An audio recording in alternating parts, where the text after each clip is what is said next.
ਰਾਮਦਾਸ ਸੁਖ ਰਾਸ ਪ੍ਰਭ ਸੇਵਕ ਤਰਾਸ ਬਿਦਾਰ ਪਗ ਪਰ ਮੁਰ ਪ੍ਰਣਾਮ ਹੈ ਪਰਨਾ ਸ਼ਰਨ ਵਿਚਾਰ ਦੋਹਰਾ ਰਾਮਦਾਸ ਸੁਖ ਰਾਸ ਪ੍ਰਭ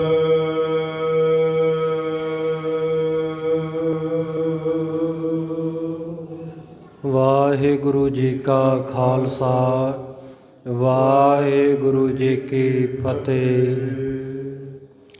ਸਤਿਗੁਰਾਂ ਦੀ ਸਾਜੀ ਨਵਾਜੀ, ਗੁਰੂ ਪਿਆਰੀ, ਗੁਰੂ ਸਵਾਰੀ, ਗੁਰੂ ਖਾਲਸਾ ਸਾਧ ਸੰਗਤ ਜੀ। ਜੁਗੋ ਜੁਗ ਅਟਲ ਗੁਰਤਾ ਗੱਦੀ ਤੇ ਸ਼ੁਭਾਏਮਾਨ, ਦਸਾਂ ਪਾਤਸ਼ਾਹੀਆਂ ਦੀ ਆਤਮਿਕ ਜੋਤ। ਧੰਨ ਧੰਨ ਸਾਹਿਬ ਸ੍ਰੀ ਗੁਰੂ ਗ੍ਰੰਥ ਸਾਹਿਬ ਮਹਾਰਾਜ ਸੱਚੇ ਪਾਤਸ਼ਾਹ ਜੀ ਦੇ ਪਾਵਨ ਪਵਿੱਤਰ ਚਰਨਾਂ ਅੰਦਰ ਸੰਧਿਆ ਦੇ ਦੀਵਾਨ ਦੇ ਵਿੱਚ ਜੁੜ ਬੈਠਣ ਦਾ ਸੁਭਾਗ ਸਮਾਂ ਗੁਰੂ ਕਿਰਪਾ ਦੁਆਰਾ ਪ੍ਰਾਪਤ ਹੋ ਰਿਹਾ ਹੈ। ਸਤਿਗੁਰੂ ਜੀ ਦੀ ਮਿਹਰ ਸਦਕਾ ਸੰਧਿਆ ਦੇ ਦੀਵਾਨਾਂ ਵਿੱਚ ਰੱਬੀ ਬਾਣੀ ਦੇ ਕੀਰਤਨ, ਫਿਰ ਰਹਿਰਾਸ ਸਾਹਿਬ ਜੀ ਦੇ ਪਾਠ ਉਪਰੰਤ ਹੁਣ ਸਤਿਗੁਰਾਂ ਦੇ ਪਵਿੱਤਰ ਗੁਰ ਇਤਿਹਾਸ ਦੀ ਕਥਾ ਵਿੱਚ ਹਾਜ਼ਰੀ ਭਰਨ ਦਾ ਮੌਕਾ ਮਿਲ ਰਿਹਾ ਹੈ।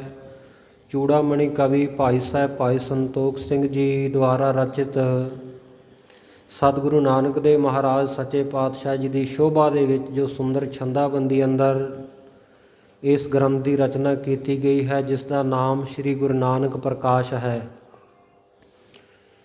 ਇਸ ਦੀ ਆਰੰਭਤਾ ਪਿਛਲੇ ਕਈ ਦਿਨਾਂ ਤੋਂ ਹੋ ਚੁੱਕੀ ਹੈ। ਗ੍ਰੰਥ ਦੀ ਆਰੰਭਤਾ ਸਮੇਂ ਮਰਿਆਦਾ ਨੂੰ ਮੁੱਖ ਰੱਖਦਿਆਂ ਹੋਇਆਂ ਜਿਵੇਂ ਕਵੀ ਜੀ ਨੇ ਅਕਾਲ ਪੁਰਖ ਵਾਹਿਗੁਰੂ ਜੀ ਦਾ ਮੰਗਲ ਕੀਤਾ, ਆਪਣਾ ਇਸ਼ਟਾ ਭਾਵ ਜਨਾਉਂਦਿਆਂ ਹੋਇਆਂ, ਆਪਣੀ ਸ਼ਰਧਾ ਭਾਵਨਾ ਪ੍ਰਗਟ ਕਰਦਿਆਂ ਹੋਇਆਂ ਗੁਰਬਾਣੀ ਦੇ ਮੰਗਲ, ਦਸਾਂ ਪਾਤਸ਼ਾਹੀਆਂ ਦੇ ਮੰਗਲ ਲੜੀਵਾਰ ਕਰਦੇ ਆ ਰਹੇ ਹਨ ਤੇ ਇਹਨਾਂ ਦੇ ਅਰਥ ਭਾਵ ਆਪਾਂ ਵਿਚਾਰ ਰਹੇ ਹਾਂ, ਕਥਾ ਕਰ ਰਹੇ ਹਾਂ। ਸਤਿਗੁਰੂ ਨਾਨਕ ਦੇਵ ਮਹਾਰਾਜ ਸੱਚੇ ਪਾਤਸ਼ਾਹ ਜੀ ਤੋਂ ਲੈ ਕਰਕੇ ਧੰਨ ਗੁਰੂ ਅਮਰਦਾਸ ਸਾਹਿਬ ਮਹਾਰਾਜ ਜੀ ਤੱਕ ਤਿੰਨ ਗੁਰੂ ਸਾਹਿਬਾਨਾਂ ਦੇ ਮੰਗਲ ਜੋ ਕਵੀ ਜੀ ਨੇ ਭਾਵਨਾ ਨਾਲ ਲਿਖੇ, ਉਹਨਾਂ ਦੇ ਅਰਥ ਆਪਾਂ ਬੀਤੇ ਦੀਵਾਨਾਂ ਦੇ ਵਿੱਚ ਕਰ ਚੁੱਕੇ ਹਾਂ। ਹੋਰ ਨਾਲ ਗੁਰਮਤਿ ਦੀਆਂ ਵਿਚਾਰਾਂ ਸਰਵਣ ਕਰ ਚੁੱਕੇ ਹਾਂ। ਆਓ ਅੱਗੇ ਜਿਵੇਂ ਕਵੀ ਜੀ ਸਤਿਗੁਰੂ ਰਾਮਦਾਸ ਸਾਹਿਬ ਮਹਾਰਾਜ ਜੀ ਦਾ ਸੁੰਦਰ ਜਸ ਮੰਗਲਾਚਰਨ ਦੇ ਵਿੱਚ ਉਚਾਰਨ ਕਰਦੇ ਹਨ, ਬੜੇ ਪਿਆਰ ਦੇ ਨਾਲ ਹਾਜ਼ਰੀ ਲਵਾਈਏ। ਸਤਨਾਮ ਸ੍ਰੀ ਵਾਹਿਗੁਰੂ ਸਾਹਿਬ ਜੀ। ਏਟ ਗੁਰੂ ਸ੍ਰੀ ਗੁਰੂ ਰਾਮਦਾਸ ਜੀ ਮੰਗਲ। ਚੌਥੇ ਪਾਤਸ਼ਾਹ ਸੋਢੀ ਸੁਲਤਾਨ ਧੰਨ ਧੰਨ ਸਾਹਿਬ ਸ੍ਰੀ ਗੁਰੂ ਰਾਮਦਾਸ ਸਾਹਿਬ ਮਹਾਰਾਜ ਜੀ ਦੀ ਮਹਿਮਾ ਦੇ ਵਿੱਚ ਭਾਈ ਸੰਤੋਖ ਸਿੰਘ ਜੀ ਨੇ ਇਹ ਸ਼ਬਦ ਲਿਖੇ ਹਨ। ਦੋਹਰਾ ਰਾਮਦਾਸ ਸੁਖ ਰਾਸ ਪ੍ਰਭ। ਸਤਿਗੁਰੂ ਰਾਮਦਾਸ ਸਾਹਿਬ ਮਹਾਰਾਜ ਜਿਹੜੇ ਹੈਗੇ ਤਾਂ ਰਾਮ ਦਾ ਸਰੂਪ ਹੈ, ਸਰਬ ਜਗ੍ਹਾ ਦੇ ਉੱਤੇ ਜੋ ਰਮਿਆ ਹੋਇਆ ਅਕਾਲ ਪੁਰਖ ਪਾਰ ਬ੍ਰਹਮ ਪਰਮੇਸ਼ਰ ਵਾਹਿਗੁਰੂ ਹੈ, ਉਸ ਦਾ ਸਰੂਪ ਹਨ। ਉਸ ਦੀ ਜੋਤ ਉਹਨਾਂ ਦੇ ਸਰੀਰ ਦੇ ਵਿੱਚ ਟਿਕੀ ਹੋਈ ਹੈ, ਪਰ ਆਪਣੇ ਆਪ ਨੂੰ ਦਾਸ ਕਹਾਉਂਦੇ ਹਨ। ਵਾਹਿਗੁਰੂ ਦਾ ਦਾਸ, ਰਾਮ ਦਾ ਦਾਸ, ਸਤਿਗੁਰੂ ਸੱਚੇ ਪਾਤਸ਼ਾਹ ਗੁਰੂ ਨਾਨਕ ਦੇਵ ਮਹਾਰਾਜ ਸੱਚੇ ਪਾਤਸ਼ਾਹ ਜੀ ਦੇ ਦਾਸ ਕਹਾਉਂਦੇ ਹਨ ਆਪਣੇ ਆਪ ਨੂੰ। ਐਸੇ ਜਿਹੜੇ ਸ੍ਰੀ ਗੁਰੂ ਰਾਮਦਾਸ ਸਾਹਿਬ ਮਹਾਰਾਜ ਹਨ, ਉਹ ਸੁਖ ਰਾਸ ਪ੍ਰਭ। ਸਤਿਗੁਰੂ ਸੱਚੇ ਪਾਤਸ਼ਾਹ ਸੁੱਖਾਂ ਦੀ ਰਾਸ ਹਨ, ਸੁੱਖਾਂ ਦਾ ਖਜ਼ਾਨਾ, ਸੁੱਖਾਂ ਦਾ ਭੰਡਾਰਾ ਹਨ। ਸੇਵਕ ਤਰਾਸ ਬਿਦਾਰ। ਔਰ ਪ੍ਰਭੂ ਦਾ ਸਰੂਪ ਗੁਰੂ ਰਾਮਦਾਸ ਸਾਹਿਬ ਮਹਾਰਾਜ ਸੁੱਖਾਂ ਦਾ ਖਜ਼ਾਨਾ ਹੋਣ ਦੇ ਨਾਲ ਨਾਲ ਸੇਵਕ ਤਰਾਸ ਬਿਦਾਰ, ਸੇਵਕਾਂ ਦੇ, ਸਿੱਖਾਂ ਦੇ ਹਰ ਤਰ੍ਹਾਂ ਦੇ ਜਿਹੜੇ ਤਰਾਸ ਭੈ ਡਰ ਹੈ ਉਹਨਾਂ ਨੂੰ ਦੂਰ ਕਰਨ ਵਾਲੇ ਹਨ। ਪਗ ਪਰ ਮੁਰ ਪ੍ਰਣਾਮ ਹੈ। ਭਾਈ ਸੰਤੋਖ ਸਿੰਘ ਜੀ ਕਹਿੰਦੇ ਐਸੇ ਸਤਿਗੁਰੂ ਰਾਮਦਾਸ ਸਾਹਿਬ ਮਹਾਰਾਜ ਜੀ ਦੇ ਪਗ ਕਹੀਏ ਚਰਨਾਂ ਦੇ ਉੱਤੇ ਮੇਰਾ ਪ੍ਰਣਾਮ ਹੈ, ਮੇਰੀ ਨਮਸਕਾਰ ਹੈ। ਪਰਨਾ ਸ਼ਰਨ ਵਿਚਾਰ। ਸਤਿਗੁਰੂ ਦੀ ਸ਼ਰਨ ਦੇ ਵਿੱਚ ਮੈਂ ਉਹਨਾਂ ਦਾ ਪਰਨਾ ਕਹੀਏ ਆਸਰਾ ਤੱਕ ਕੇ ਨਮਸਕਾਰ ਕਰਦਾ ਹਾਂ। ਕਦਿਤ ਭੁਖ ਕਰ ਭਰੇ ਭੁਖ ਕਰ ਜਿਉ। ਹੁਣ ਕਵਿਤ ਦੇ ਵਿੱਚ ਸਤਿਗੁਰੂ ਰਾਮਦਾਸ ਸਾਹਿਬ ਮਹਾਰਾਜ ਜੀ ਦੀ ਮਹਿਮਾ ਵੀ ਕਰ ਰਹੇ ਹਨ ਕਵੀ ਜੀ, ਤੇ ਆਪਣੀ ਵਿਦਵਤਾ ਦਾ ਜੌਹਰ ਵੀ ਦਿਖਾ ਰਹੇ ਹਨ। ਭੁਖ ਕਰ ਸ਼ਬਦ ਇਸ ਕਵਿਤ ਦੇ ਵਿੱਚ 4-5 ਵਾਰ ਆਇਆ ਹੈ, ਔਰ ਜਿੰਨੇ ਵਾਰ ਵੀ ਆਇਆ ਹੈ ਵੱਖਰੇ ਵੱਖਰੇ ਅਰਥਾਂ ਦੇ ਵਿੱਚ ਆਇਆ ਹੈ। ਉਹ ਕਈ ਤਾਂ ਇਹ ਕਹਿ ਦਿੰਦੇ ਆ ਨਾ ਜੀ, ਇੱਕ ਸ਼ਬਦ ਦਾ ਇੱਕੋ ਹੀ ਅਰਥ ਹੁੰਦਾ ਹੈ, ਹੋਰ ਬਹੁਤੇ ਅਰਥ ਨਹੀਂ ਕੀਤੇ ਜਾ ਸਕਦੇ, ਕਰਨੇ ਨਹੀਂ ਚਾਹੀਦੇ। ਪਰੰਤੂ ਸਾਧ ਸੰਗਤ ਜੀ, ਹੁਣ ਇੱਥੇ ਜੇ ਆਪਾਂ ਇੱਕੋ ਹੀ ਅਰਥ ਕਰੀ ਜਾਵਾਂਗੇ ਤੇ ਅਰਥ ਸਪਸ਼ਟ ਵੀ ਨਹੀਂ ਹੋਵੇਗਾ, ਕਿਉਂਕਿ ਭੁੱਖ ਕਰ ਜਿਹੜਾ ਪਦ ਹੈ ਇਸ ਦੇ ਅਰਥ ਇੰਨੇ ਹੈ, ਜੇ ਆਪਾਂ ਨੂੰ ਗਿਣਨ ਲੱਗੀਏ ਤੇ ਬਹੁਤ ਲੰਮਾ ਸਮਾਂ ਲੱਗ ਜਾਏਗਾ। ਭੁੱਖ ਕਰ ਨਾਮ ਆਕਾਸ਼ ਦਾ ਵੀ ਹੈ, ਵਾਯੂ ਮੰਡਲ ਦਾ ਵੀ ਹੈ, ਵਾਯੂ ਦਾ, ਹਵਾ ਦਾ ਵੀ ਹੈ, ਪਾਣੀ ਦਾ ਵੀ ਹੈ। ਕਮਲ ਨੂੰ ਵੀ ਭੁੱਖ ਕਰ ਕਹਿੰਦੇ ਹੈ। ਹਾਥੀ ਦੀ ਸੁੰਡ ਦੇ ਸਿਰੇ ਨੂੰ ਵੀ ਭੁੱਖ ਕਰ ਕਿਹਾ ਜਾਂਦਾ ਹੈ। ਇਸੇ ਤਰ੍ਹਾਂ ਢੋਲ ਦਾ ਪੁੜਾ ਉਹ ਵੀ ਭੁੱਖ ਕਰ ਕਹਾਉਂਦਾ ਹੈ। ਤਲਵਾਰ ਦਾ ਫਲ, ਤਲਵਾਰ ਦੀ ਮਿਆਨ ਨੂੰ ਵੀ ਭੁੱਖ ਕਰ ਕਿਹਾ ਜਾਂਦਾ ਹੈ। ਇਸੇ ਤਰ੍ਹਾਂ ਇੱਕ ਦੀਪ ਦਾ ਨਾਮ ਵੀ ਪੁਸ਼ਕਰ ਦੀਪ ਹੈ, ਭੁੱਖ ਕਰ। ਰਾਜਪੂਤਾਨੇ ਦੇ ਵਿੱਚ ਇੱਕ ਤੀਰਥ, ਝੀਲ ਅਤੇ ਨਗਰੀ ਦਾ ਨਾਮ ਵੀ ਪੁਸ਼ਕਰ ਹੈ। ਪੁਸ਼ਕਰ ਜਿਹੜਾ ਆਪਾਂ ਸਾਧ ਸੰਗਤ ਜੀ ਪੁਸ਼ਕਰ ਤੀਰਥ ਬਾਰੇ ਪੜ੍ਹਦੇ ਹਾਂ, ਉਹਨੂੰ ਵੀ ਭੁੱਖ ਕਰ ਕਿਹਾ ਜਾਂਦਾ ਹੈ। ਸੋ ਇਸੇ ਪ੍ਰਕਾਰ ਤਲਾਬ ਦਾ ਨਾਂ, ਪਿੰਜਰੇ ਦਾ ਨਾਂ, ਮੇਲ ਦਾ ਨਾਂ, ਹਿੱਸਾ, ਨਸ਼ਾ, ਜੰਗ, ਨਿਰਤਕਾਰੀ, ਤੀਰ, ਇਹਨਾਂ ਸਾਰਿਆਂ ਦਾ ਨਾਮ ਭੁੱਖ ਕਰ ਹੈ। ਸੱਪ, ਸਾਰਸ, ਪੰਛੀ, ਇੱਕ ਬਿਮਾਰੀ ਨੂੰ ਵੀ ਭੁੱਖ ਕਰ ਕਹਿੰਦੇ ਹਨ। ਔਰ ਇਸੇ ਤਰ੍ਹਾਂ ਨਲ ਰਾਜੇ ਦਾ ਭਰਾ ਜਿਹੜਾ ਹੋਇਆ ਉਹਦਾ ਨਾਮ ਵੀ ਪੁਸ਼ਕਰ ਹੋਇਆ। ਸੂਰਜ, ਵਰਣ ਦਾ ਪੁੱਤਰ, ਢੋਲ, ਇੱਕ ਮਾੜਾ ਜੋਗ ਜਿਹੜਾ ਜੋਤਿਸ਼ ਵਿਦਿਆ ਦੇ ਵਿੱਚ ਮੰਨਿਆ ਜਾਂਦਾ, ਉਹਨੂੰ ਵੀ ਪੁਸ਼ਕਰ ਨਾਮ ਦਿੱਤਾ ਜਾਂਦਾ ਹੈ। ਇੱਕ ਕਾਲ ਪਾਉਣ ਵਾਲਾ ਬੱਦਲ, ਉਹ ਵੀ ਪੁਸ਼ਕਰ ਹੈ। ਇਸੇ ਤਰ੍ਹਾਂ ਕ੍ਰਿਸ਼ਨ ਜੀ ਦਾ ਨਾਮ ਵੀ ਪੁਸ਼ਕਰ ਹੈ। ਸ਼ਿਵ ਦਾ ਇੱਕ ਨਾਮ ਪੁਸ਼ਕਰ ਹੈ। ਪੁਸ਼ਕਰ ਦੀਪ ਦੇ ਵਿੱਚ ਇੱਕ ਪਹਾੜ ਦਾ ਨਾਮ ਵੀ ਪੁਸ਼ਕਰ ਪਹਾੜ ਹੈ। ਸੋ ਅਲੰਕਾਰ ਦੁਆਰਾ ਜਦੋਂ ਲਿਖਿਆ ਜਾਂਦਾ ਤੇ ਦਿਲ ਦਾ ਨਾਮ ਵੀ ਪੁਸ਼ਕਰ ਹੈ, ਬੁੱਧ ਦਾ ਨਾਮ ਵੀ ਪੁਸ਼ਕਰ ਹੈ, ਇੱਕ ਰਾਕਸ਼ ਦਾ ਨਾਮ ਵੀ ਪੁਸ਼ਕਰ ਹੈ, ਭਗਤ ਦਾ ਪੁੱਤਰ ਵੀ ਪੁਸ਼ਕਰ ਹੈ। ਸੋ ਸੂਨ ਨਛੱਤਰ, ਬਿਰਧ ਤੇ ਦੂਰਨ ਕਸ਼ਨੀ ਦੇ ਪੁੱਤਰ ਦਾ ਨਾਮ ਪੁਸ਼ਕਰ ਹੈ। ਕੁਸ਼ਦੀਪ ਦੇ ਬ੍ਰਾਹਮਣਾਂ ਦਾ ਨਾਮ ਵੀ ਪੁਸ਼ਕਰ ਹੈ। ਸ਼ਿਵ ਜੀ ਦੀ ਇੱਕ ਵਹੁਟੀ ਦਾ ਨਾਮ ਵੀ ਪੁਸ਼ਕਰ ਹੈ। ਜੈਨੀਆਂ ਦੇ ਵਿੱਚ ਇੱਕ ਭਗਤ ਵੀ ਪੁਸ਼ਕਰ ਨਾਮ ਦੇ ਹੋਏ ਹੈ। ਸੋ ਇਸ ਪ੍ਰਕਾਰ ਪੁਸ਼ਕਰ ਸ਼ਬਦ ਦੇ ਬਹੁਤ ਜ਼ਿਆਦਾ ਅਰਥ ਬਣਦੇ ਹੈ, ਪਰ ਵਿਦਵਾਨਾਂ ਦੀ ਇੱਕ ਨੀਤੀ ਹੈ, ਯਥਾ ਪ੍ਰਕਰਨ ਤਥਾ ਅਰਥਾ। ਜਿਸ ਪ੍ਰਕਾਰ ਦਾ ਪ੍ਰਸੰਗ ਚੱਲ ਰਿਹਾ ਹੋਵੇ ਉਸ ਦੇ ਹਿਸਾਬ ਦੇ ਨਾਲ ਅਰਥ ਕੀਤੇ ਜਾਂਦੇ ਹੈ। ਜਿਵੇਂ ਪੰਜਾਬੀ ਵਿੱਚ ਆਮ ਬਹੁਤ ਸ਼ਬਦ ਹੁੰਦੇ ਹੈ, ਚਲੋ ਪੁਸ਼ਕਰ ਸ਼ਬਦ ਤੁਸੀਂ ਘੱਟ ਸੁਣਿਆ ਹੋਵੇਗਾ। ਵੱਟ ਸ਼ਬਦ ਹੈ, ਹੁਣ ਇਹਦਾ ਜਥਾ ਪ੍ਰਕਰਨ, ਜਿਹੜੇ ਸੰਬੰਧ ਵਿੱਚ ਕਿਹਾ ਗਿਆ ਉਸ ਦੇ ਮੁਤਾਬਕ ਹੀ ਵੱਟ ਦਾ ਅਰਥ ਕਰਾਂਗੇ ਆਪਾਂ। ਇੱਕ ਤਾਂ ਇਹ ਕੱਪੜਿਆਂ ਨੂੰ ਵੱਟ ਪੈ ਜਾਂਦੇ ਹੈ, ਇੱਕ ਆਪਾਂ ਕਹਿੰਦੇ ਚਪੇੜ ਵੱਟ ਕੇ ਮਾਰੀ। ਔਰ ਇਸੇ ਤਰ੍ਹਾਂ ਜਦੋਂ ਮੌਸਮ ਬਹੁਤ ਹੁਮਸ ਵਾਲਾ, ਗਰਮੀ ਵਾਲਾ ਹੋਇਆ ਹੋਵੇ ਤੇ ਉਸ ਵੇਲੇ ਵੀ ਕਿਹਾ ਜਾਂਦਾ ਵੀ ਅੱਜ ਬੜਾ ਵੱਟ ਚੜ੍ਹਿਆ ਹੋਇਆ। ਇਸੇ ਤਰ੍ਹਾਂ ਖੇਤ ਦੀ ਵੀ ਵੱਟ ਹੈ, ਔਰ ਰੱਸੇ ਨੂੰ ਵੀ ਵੱਟ ਚਾੜ੍ਹਿਆ ਜਾਂਦਾ ਹੈ। ਅੱਖਰ ਇੱਕੋ ਹੀ ਹੈ, ਪ੍ਰਕਰਨ ਦੇ ਹਿਸਾਬ ਦੇ ਨਾਲ ਉਹਦਾ ਵੱਖਰਾ ਵੱਖਰਾ ਅਰਥ ਨਿਕਲਦਾ ਹੈ, ਜਿਸ ਸੰਦਰਭ ਦੇ ਵਿੱਚ ਉਹ ਉਚਾਰਿਆ ਗਿਆ ਹੈ। ਸੋ ਇੱਥੇ ਪੁਖਕਰ ਸ਼ਬਦ ਕਵੀ ਜੀ ਨੇ ਆਪਣੀ ਸੁੰਦਰ ਛੰਦਾਬੰਦੀ ਵਿੱਚ ਕਾਵ ਦੇ ਜ਼ਹੁਰ ਦਿਖਾਉਂਦਿਆਂ, ਵਿਦਵਤਾ ਦੇ ਜ਼ਹੁਰ ਦਿਖਾਉਂਦਿਆਂ ਹੋਇਆਂ ਧੰਨ ਗੁਰੂ ਰਾਮਦਾਸ ਸਾਹਿਬ ਮਹਾਰਾਜ ਸੱਚੇ ਪਾਤਸ਼ਾਹ ਜੀ ਦੀ ਉਸਤਤ ਦੇ ਵਿੱਚ ਮੰਗਲਾਚਰਨ ਦੇ ਰੂਪ ਵਿੱਚ ਇਸ ਕਵਿਤ ਦੇ ਵਿੱਚ ਵਰਤਿਆ ਹੈ ਪੁਖਕਰ ਸ਼ਬਦ ਨੂੰ। ਕਵੀ ਜੀ ਕਹਿੰਦੇ ਹਨ, ਭੁੱਖ ਕਰ ਭਰੇ ਭੁੱਖ ਕਰ ਜਿਉ। ਕਹਿੰਦੇ ਭੁੱਖ ਕਰ ਨਾਮ ਪਾਣੀ ਦਾ ਹੈ, ਪਾਣੀ ਦੇ ਨਾਲ ਭਰਿਆ ਹੋਇਆ ਭੁੱਖ ਕਰ ਕਹੀਏ ਤਲਾਬ ਹੈ, ਤੇ ਤਲਾਬ ਦੇ ਵਿੱਚ ਭੁੱਖ ਕਰ ਹੈ ਜਿਵੇਂ ਕਮਲ ਦਾ ਫੁੱਲ ਹੈ। ਈਖ ਕਰ ਸਸਿ ਕਰ ਕਰੈ ਦੁੱਤਹੀਨ ਹੈ। ਪਰ ਜਦੋਂ ਚੰਦਰਮਾ ਨੂੰ ਦੇਖ ਲੈਂਦਾ ਹੈ, ਉਹ ਦਿਨ ਨੂੰ ਤਾਂ ਖਿੜਿਆ ਰਹਿੰਦਾ ਕਮਲ ਦਾ ਫੁੱਲ ਜਿਹੜਾ ਤਲਾਬ ਦੇ ਵਿੱਚ ਹੈ, ਪਾਣੀ ਨੱਕੋ ਨੱਕ ਭਰੇ ਹੋਏ ਪਾਣੀ ਦੇ ਵਿੱਚ ਕਮਲ ਦਾ ਫੁੱਲ ਹੈ। ਪਰ ਜਦੋਂ ਸਸੀ ਕਰ ਚੰਦਰਮਾ ਨੂੰ ਦੇਖ ਲੈਂਦਾ ਹੈ, ਚੰਦਰਮਾ ਨੂੰ ਦੇਖਦਿਆਂ ਹੀ ਕਰੈ ਦੁੱਤਹੀਨ ਹੈ। ਚੰਦਰਮਾ ਜਦੋਂ ਉਹਦੇ ਸਾਹਮਣੇ ਆਉਂਦਾ, ਕਿਰਨਾਂ ਪੈਂਦੀਆਂ, ਉਸੇ ਵੇਲੇ ਦੁਤੀ ਤੋਂ ਸ਼ੋਭਾ ਤੋਂ ਛਵੀ ਤੋਂ ਹੀਣ ਹੋ ਜਾਂਦਾ ਹੈ। ਉਪਕਾਰਹੀਨ ਦਿਨ ਕਰ ਕਰੇ ਛੀਨ ਤਿਸ। ਕਿਉਂਕਿ ਸੂਰਜ ਦੇ ਚੜ੍ਹਨ ਨਾਲ ਕਮਲ ਖਿੜਦਾ ਹੈ ਤੇ ਸੂਰਜ ਦੇ ਛਿਪਣ ਦੇ ਨਾਲ ਇਹ ਜਿਹੜਾ ਕਮਲ ਵੀ ਮੁਰਝਾ ਜਾਂਦਾ ਹੈ, ਇਕੱਠਾ ਹੋ ਜਾਂਦਾ ਹੈ। ਇਸੇ ਤਰ੍ਹਾਂ ਭੁੱਖ ਕਰਹੀਨ ਦਿਨ ਕਰ ਕਰੇ ਛੀਨ ਤਿਸ।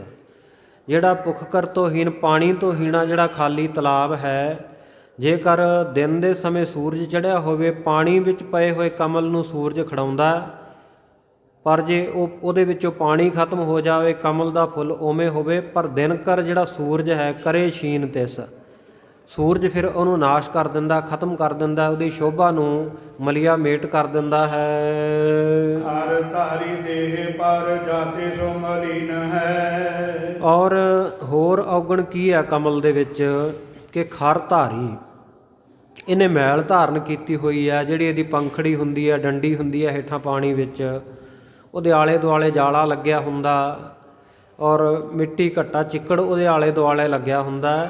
ਇਸ ਕਰਕੇ ਕਮਲ ਦੀ ਦੇਹ ਜਿਹੜੀ ਹੈ ਉਹ ਬੜੀ ਮਲੀਨ ਹੈ, ਬੜੀ ਮੈਲ ਵਾਲੀ ਹੈ। ਸੁਖ ਮਾਨ ਹਰ ਭਵਰ ਦਾਹਿਤ ਅਪਾਰਿਆਨ। ਪਰ ਇਸ ਕਮਲ ਦੀ ਸ਼ੋਭਾ ਨੂੰ, ਸੁਖਮਾ ਨਾਮ ਸ਼ੋਭਾ ਦਾ ਹੈ, ਵਡਿਆਈ ਦਾ, ਸੁਗੰਧੀ ਦਾ, ਇਹਦੀ ਸ਼ੋਭਾ ਨੂੰ ਨਿਹਾਰ ਕੇ ਦੇਖ ਕੇ ਬਹੁਤ ਸਾਰੇ ਜਿਹੜੇ ਭੌਰੇ ਹੈ ਉਹ ਆ ਕੇ ਇਸ ਦੇ ਆਲੇ ਦੁਆਲੇ ਸੁਗੰਧੀ ਲੈਂਦੇ ਹਨ, ਇਹਦੇ ਉੱਤੇ ਆਪ ਪ੍ਰਗਟ ਹੁੰਦੇ ਹਨ। ਯਾਰਤ ਦੁਖਾਰ ਇਤੇ ਔਗਣ ਅਧੀਨ ਹੈ। ਔਰ ਜਦੋਂ ਠੰਡ ਬਹੁਤ ਪੈਂਦੀ ਹੈ, ਬਰਫ਼ ਪੈਣ ਲੱਗ ਪੈਂਦੀ ਹੈ, ਸਨੋਫਾਲ ਹੁੰਦੀ ਹੈ, ਉਸ ਵੇਲੇ ਕੱਕਰ ਜੰਮਦਾ, ਕੋਰਾ ਜੰਮਦਾ, ਅਤੇ ਸਾਧ ਸੰਗਤ ਇਹ ਜਿਹੜਾ ਤੁਖਾਰ ਹੈ, ਬਰਫ਼ ਹੈ, ਠੰਡ ਹੈ, ਸਰਦੀ ਹੈ, ਇਹ ਵੀ ਇਹਨੂੰ ਜਾਲ ਦਿੰਦੀ ਹੈ, ਖਤਮ ਕਰ ਦਿੰਦੀ ਹੈ, ਮਚਾ ਦਿੰਦੀ ਹੈ ਕਮਲ ਦੇ ਫੁੱਲ ਨੂੰ। ਇਸ ਕਰਕੇ ਕਵੀ ਜੀ ਕਹਿੰਦੇ ਇਤੇ ਔਗਣ ਅਧੀਨ ਹੈ। ਇਹ ਜਿਹੜਾ ਕਮਲ ਦਾ ਫੁੱਲ ਆ ਨਾ, ਉਹ ਇੰਨੇ ਔਗਣਾਂ ਦੇ ਅਧੀਨ ਹੈ, ਇੰਨੇ ਜ਼ਿਆਦਾ ਔਗਣ ਹਨ ਇਸ ਵਿੱਚ। ਸਤਿਗੁਰ ਰਾਮਦਾਸ ਚਰਨ ਮੁਕਤ ਦੇਤ। ਕਵੀ ਜੀ ਕਹਿੰਦੇ ਜੇ ਮੈਂ ਸਤਿਗੁਰੂ ਸੱਚੇ ਪਾਤਸ਼ਾਹ ਧੰਨ ਗੁਰੂ ਰਾਮਦਾਸ ਜੀ ਦੇ ਚਰਨਾਂ ਨੂੰ ਕਮਲ ਦੇ ਨਾਲ ਉਪਮਾ ਦੇਵਾਂ, ਸਮਾਨਤਾ ਦੇਵਾਂ ਕਿ ਸਤਿਗੁਰੂ ਜੀ ਦੇ ਪਵਿੱਤਰ ਚਰਨ ਕਮਲਾਂ ਵਰਗੇ ਹੈ, ਪਰ ਕਹਿੰਦੇ ਕਮਲ ਦੇ ਵਿੱਚ ਤਾਂ ਔਗਣ ਬਹੁਤ ਹੈ, ਸਤਿਗੁਰੂ ਦੇ ਚਰਨਾਂ ਵਿੱਚ ਔਗਣ ਨਹੀਂ ਹੈ ਕੋਈ ਵੀ। ਸਤਿਗੁਰੂ ਰਾਮਦਾਸ ਸਾਹਿਬ ਮਹਾਰਾਜ ਜੀ ਦੇ ਚਰਨ ਆ ਨਾ ਜਿਹੜੇ, ਉਹ ਤਾਂ ਮੁਕਤੀ ਦੇਣ ਵਾਲੇ ਹਨ। ਉਪਮਾ ਕਮਲ ਕੀ ਨ ਬਨੈ ਬੇਦਹੀਨ ਹੈ। ਇਸ ਕਰਕੇ ਕਵੀ ਜੀ ਕਹਿੰਦੇ ਕਮਲ ਦੇ ਨਾਲ ਸਤਿਗੁਰੂ ਸੱਚੇ ਪਾਤਸ਼ਾਹ ਜੀ ਦੇ ਚਰਨਾਂ ਨੂੰ ਉਪਮਾ ਨਹੀਂ ਦੇਣੀ ਬਣਦੀ। ਜੇ ਮੈਂ ਉਪਮਾ ਦੇਵਾਂ ਵੀ ਤਾਂ ਕਹਿੰਦੇ ਇਹ ਵਿਧਹੀਨ ਹੈ, ਯੁਕਤੀਹੀਨ ਗੱਲ ਹੈ, ਵਿਧੀਹੀਨ ਗੱਲ ਹੈ, ਮਰਿਆਦਾ ਮੁਤਾਬਕ ਠੀਕ ਨਹੀਂ ਹੈ, ਬੇਦਲੀਲੀ ਗੱਲ ਹੈ। ਏਟ ਗੁਰੂ ਸ੍ਰੀ ਗੁਰੂ ਅਰਜਨ ਦੇਵ ਜੀ ਮੰਗਲ। ਪੰਚਮ ਪਾਤਸ਼ਾਹ ਸ਼ਹੀਦਾਂ ਦੇ ਸਰਤਾਜ ਧੰਨ ਗੁਰੂ ਅਰਜਨ ਦੇਵ ਮਹਾਰਾਜ ਜੀ ਦੀ ਮਹਿਮਾ ਦਾ ਮੰਗਲ ਕਰਦੇ ਹਨ। ਦੋਹਰਾ ਸ੍ਰੀ ਅਰਜਨ ਸਰੋਤਾ ਸਹਿ ਅਰਜ ਸਰਜਨ ਆਰਤਾ ਆਰਜ ਤਾਈ। ਸਤਿਗੁਰੂ ਗੁਰੂ ਅਰਜਨ ਦੇਵ ਮਹਾਰਾਜ ਸੱਚੇ ਪਾਤਸ਼ਾਹ ਜਿਹੜੇ ਸ਼ੋਭਾਵਾਨ ਗੁਰੂ ਹਨ ਔਰ ਅਰਜਨ ਸਰੋਤਿਆਂ ਦੀਆਂ ਅਰਜ਼ਾਂ ਨੂੰ ਸਤਿਗੁਰੂ ਸੱਚੇ ਪਾਤਸ਼ਾਹ ਜੀ ਸੁਣਦੇ ਹਨ। ਸਰੋਤਾ ਬਣ ਕੇ ਸਿੱਖਾਂ ਦੀਆਂ ਅਰਜ਼ਾਂ ਨੂੰ, ਬੇਨਤੀਆਂ ਨੂੰ ਸੁਣਨ ਵਾਲੇ ਹਨ। ਔਰ ਇਸੇ ਤਰ੍ਹਾਂ ਅਰ ਜਨ ਜਿਹੜੇ ਵੈਰੀ ਹਨ ਉਹ ਵੀ ਸਤਿਗੁਰੂ ਦੀ ਜਦੋਂ ਸ਼ਰਨ ਆ ਜਾਂਦੇ ਆ, ਉਹ ਜਨ ਬਣ ਜਾਂਦੇ ਆ, ਸੇਵਕ ਦਾਸ ਬਣ ਜਾਂਦੇ ਆ।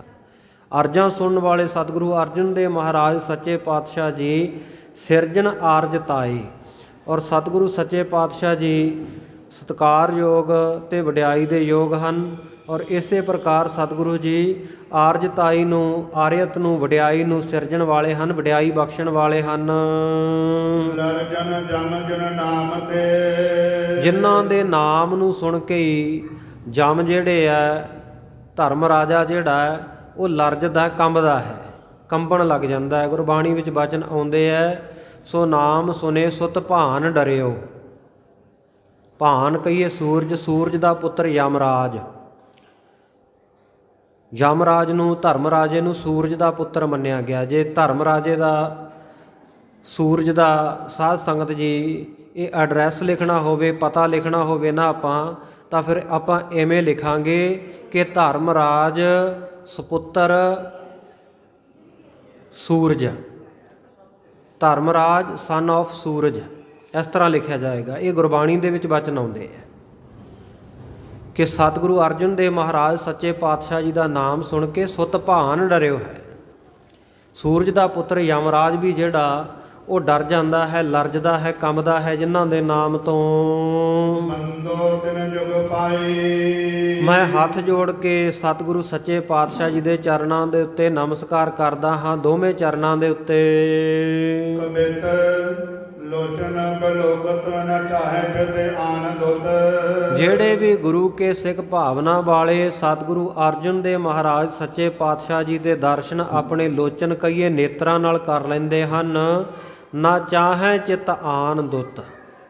ਸਤਿਗੁਰੂ ਸੱਚੇ ਪਾਤਸ਼ਾਹ ਦੀ ਸ਼ੋਭਾ ਵਡਿਆਈ ਇੰਨੀ ਹੈ, ਇੰਨੀ ਸੰਗਤਾਂ ਨੂੰ, ਸਿੱਖਾਂ ਨੂੰ ਸਤਿਗੁਰੂ ਸੱਚੇ ਪਾਤਸ਼ਾਹ ਜੀ ਕਿਰਪਾ ਬਖਸ਼ਿਸ਼ ਕਰ ਦਿੰਦੇ ਹਨ ਕਿ ਨਾ ਚਾਹੇ ਚਿਤ ਆਨੰਦੁਤ। ਸਤਿਗੁਰੂ ਦੇ ਦਰਸ਼ਨ ਕਰਨ ਵਾਲਾ, ਗੁਰੂ ਅਰਜਨ ਦੇਵ ਮਹਾਰਾਜ ਸੱਚੇ ਪਾਤਸ਼ਾਹ ਜੀ ਦੇ ਦੀਦਾਰ ਕਰਨ ਵਾਲਾ ਸਿੱਖ ਹੋਰ ਕਿਸੇ ਸ਼ੋਭਾ ਦੀ, ਹੋਰ ਕਿਸੇ ਵਡਿਆਈ ਦੀ ਮਨ ਵਿੱਚ ਚਾਹਨਾ ਨਹੀਂ ਰੱਖਦਾ, ਇੱਛਾ ਨਹੀਂ ਰੱਖਦਾ ਹੈ। ਵਿਸ਼ੇ ਕੇ ਬਿਲਾਸ ਆਸ ਪਾਸਨ ਨਾ ਜਾਵਈ, ਔਰ ਵਿਸ਼ਿਆਂ ਦੇ ਵਿਲਾਸ ਕਹੀਏ ਜਿਹੜੇ ਕੌਤਕ ਹੈ ਉਹਨਾਂ ਦੇ ਤਾਂ ਆਸ-ਪਾਸ ਵੀ ਗੁਰੂ ਕੇ ਸਿੱਖ ਜਿਹੜੇ ਗੁਰੂ ਅਰਜਨ ਦੇਵ ਮਹਾਰਾਜ ਦੀ ਸੇਵਾ ਕਰਨ ਵਾਲੇ, ਮੰਨਣ ਵਾਲੇ, ਨਾਮ ਜਪਣ ਵਾਲੇ ਹਨ, ਉਹ ਨੇੜੇ ਨਹੀਂ ਜਾਂਦੇ ਵਿਸ਼ਿਆਂ ਵਿਕਾਰਾਂ ਦੇ। ਕਾਨ ਆਨ ਗਾਨ ਤਾਨ ਸੁਨੇ ਨਾ ਮਿਆਨ ਜਿਵ, ਜਿਵੇਂ ਕਹਿੰਦੇ ਅਯਾਨ ਬਾਲਕ ਬੱਚਾ ਹੁੰਦਾ ਤੇ ਉਹਦੇ ਕੋਲੇ ਆ ਕੇ ਕੋਈ ਉਹਦੇ ਕੰਨ ਦੇ ਕੋਲੇ ਕਿਸੇ ਤਰ੍ਹਾਂ ਦਾ ਵੀ ਗਾਣਾ ਗਾਈ ਜਾਵੇ, ਤਾਣਾ ਲਾਈ ਜਾਵੇ, ਪਰ ਉਹ ਬੱਚੇ ਤੇ ਤਾਂ ਕੋਈ ਅਸਰ ਨਹੀਂ ਹੁੰਦਾ ਨਾ, ਉਹ ਆਪਣੀ ਖੇਡ ਵਿੱਚ ਪਰਚਿਆ ਰਹਿੰਦਾ, ਉਹਨੂੰ ਕੋਈ ਮਤਲਬ ਨਹੀਂ ਵੀ ਇਹ ਕਿਹੜਾ ਗੀਤ ਵੱਜ ਰਿਹਾ, ਕਿਹੜਾ ਰਾਗ ਚੱਲ ਰਿਹਾ, ਕਿਹੜੀ ਤਾਨ ਕੱਢ ਰਿਹਾ ਗਾਉਣ ਵਾਲਾ। ਇਸ ਤਰ੍ਹਾਂ ਕਹਿੰਦੇ ਜਿਵੇਂ ਕੰਨ ਦੇ ਕੋਲੇ ਆ ਕੇ ਕੋਈ ਹੋਰ ਗਾਉਣ ਦੀਆਂ ਤਾਨਾਂ ਬੱਚੇ ਦੇ ਸੁਣਾਵੇ ਤੇ ਉਹ ਸੁਣਦਾ ਨਹੀਂ ਹੈ।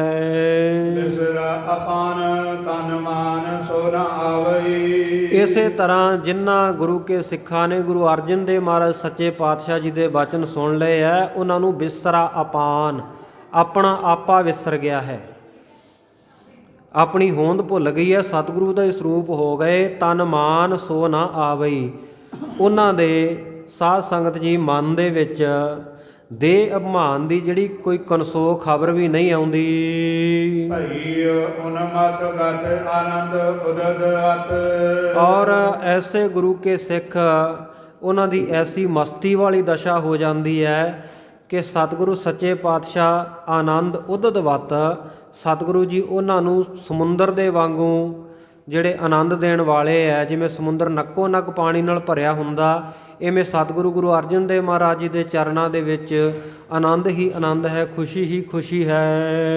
ਚਿਤ ਮੈਂ ਬਿਯੋਗ ਤਿਸ ਕਬਹੂ ਨ ਪਾਵਈ, ਸਤਿਗੁਰੂ ਦੇ ਚਰਨ ਪਰਸਨ ਵਾਲੇ ਸਿੱਖਾਂ ਦੇ ਮਨ ਦੇ ਵਿੱਚ ਕਦੇ ਵੀ ਵਿਯੋਗ ਨਹੀਂ ਆਉਂਦਾ, ਵਿਛੋੜਾ ਨਹੀਂ ਪੈਂਦਾ। ਸਤਿਗੁਰੂ ਜੀ ਪਰਮੇਸ਼ਰ ਨਾਲ ਮਿਲਾਪ ਕਰਾ ਦਿੰਦੇ ਹਨ।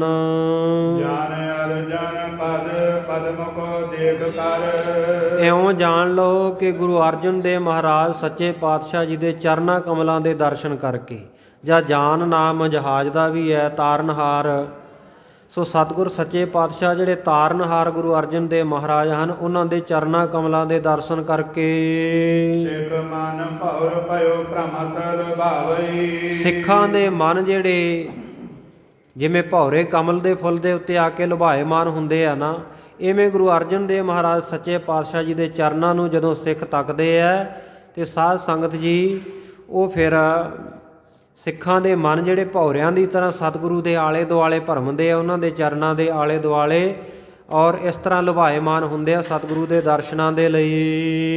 ਏਕ ਗੁਰੂ ਸ੍ਰੀ ਗੁਰੂ ਹਰਗੋਬਿੰਦ ਜੀ ਮੰਗਲ, ਮੇਰੀ ਪੀਰੀ ਦੇ ਮਾਲਕ ਛੇਵੇਂ ਪਾਤਸ਼ਾਹ ਗੁਰੂ ਹਰਗੋਬਿੰਦ ਸਾਹਿਬ ਮਹਾਰਾਜ ਜੀ ਦਾ ਮੰਗਲਾ ਚਰਨ ਉਚਾਰਦੇ ਹਨ ਕਵੀ ਜੀ। ਦੋਹਰਾ ਸ੍ਰੀ ਗੁਰੂ ਹਰਗੋਬਿੰਦ ਪਰ, ਸਤਿਗੁਰੂ ਗੁਰੂ ਹਰਗੋਬਿੰਦ ਸਾਹਿਬ ਮਹਾਰਾਜ ਸੱਚੇ ਪਾਤਸ਼ਾਹ ਜੀ ਬਰ ਕਹੀਏ ਸ੍ਰੇਸ਼ਟ ਹਨ, ਬਰ ਬਖਸ਼ਣ ਵਾਲੇ, ਬਲਦਾਨ ਬਖਸ਼ਣ ਵਾਲੇ, ਔਰ ਬਰ ਕਹੀਏ ਬਲ ਵਾਲੇ ਬਲੀ ਸੂਰਮੇ ਹਨ।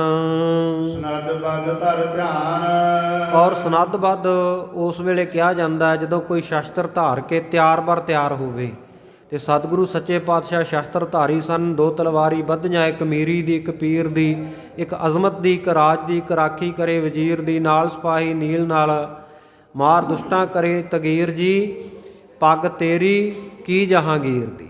ਸਤਿਗੁਰੂ ਜੀ ਦੀ ਇੰਨੀ ਸ਼ੋਭਾ ਸੀ, ਹਮੇਸ਼ਾ ਉਹਨਾਂ ਨੇ ਸਨੱਧਬੱਧ ਰਹਿਣਾ, ਸ਼ਸਤਰਧਾਰੀ ਤਿਆਰ-ਬਰ ਤਿਆਰ ਹੋ ਕੇ ਰਹਿਣਾ।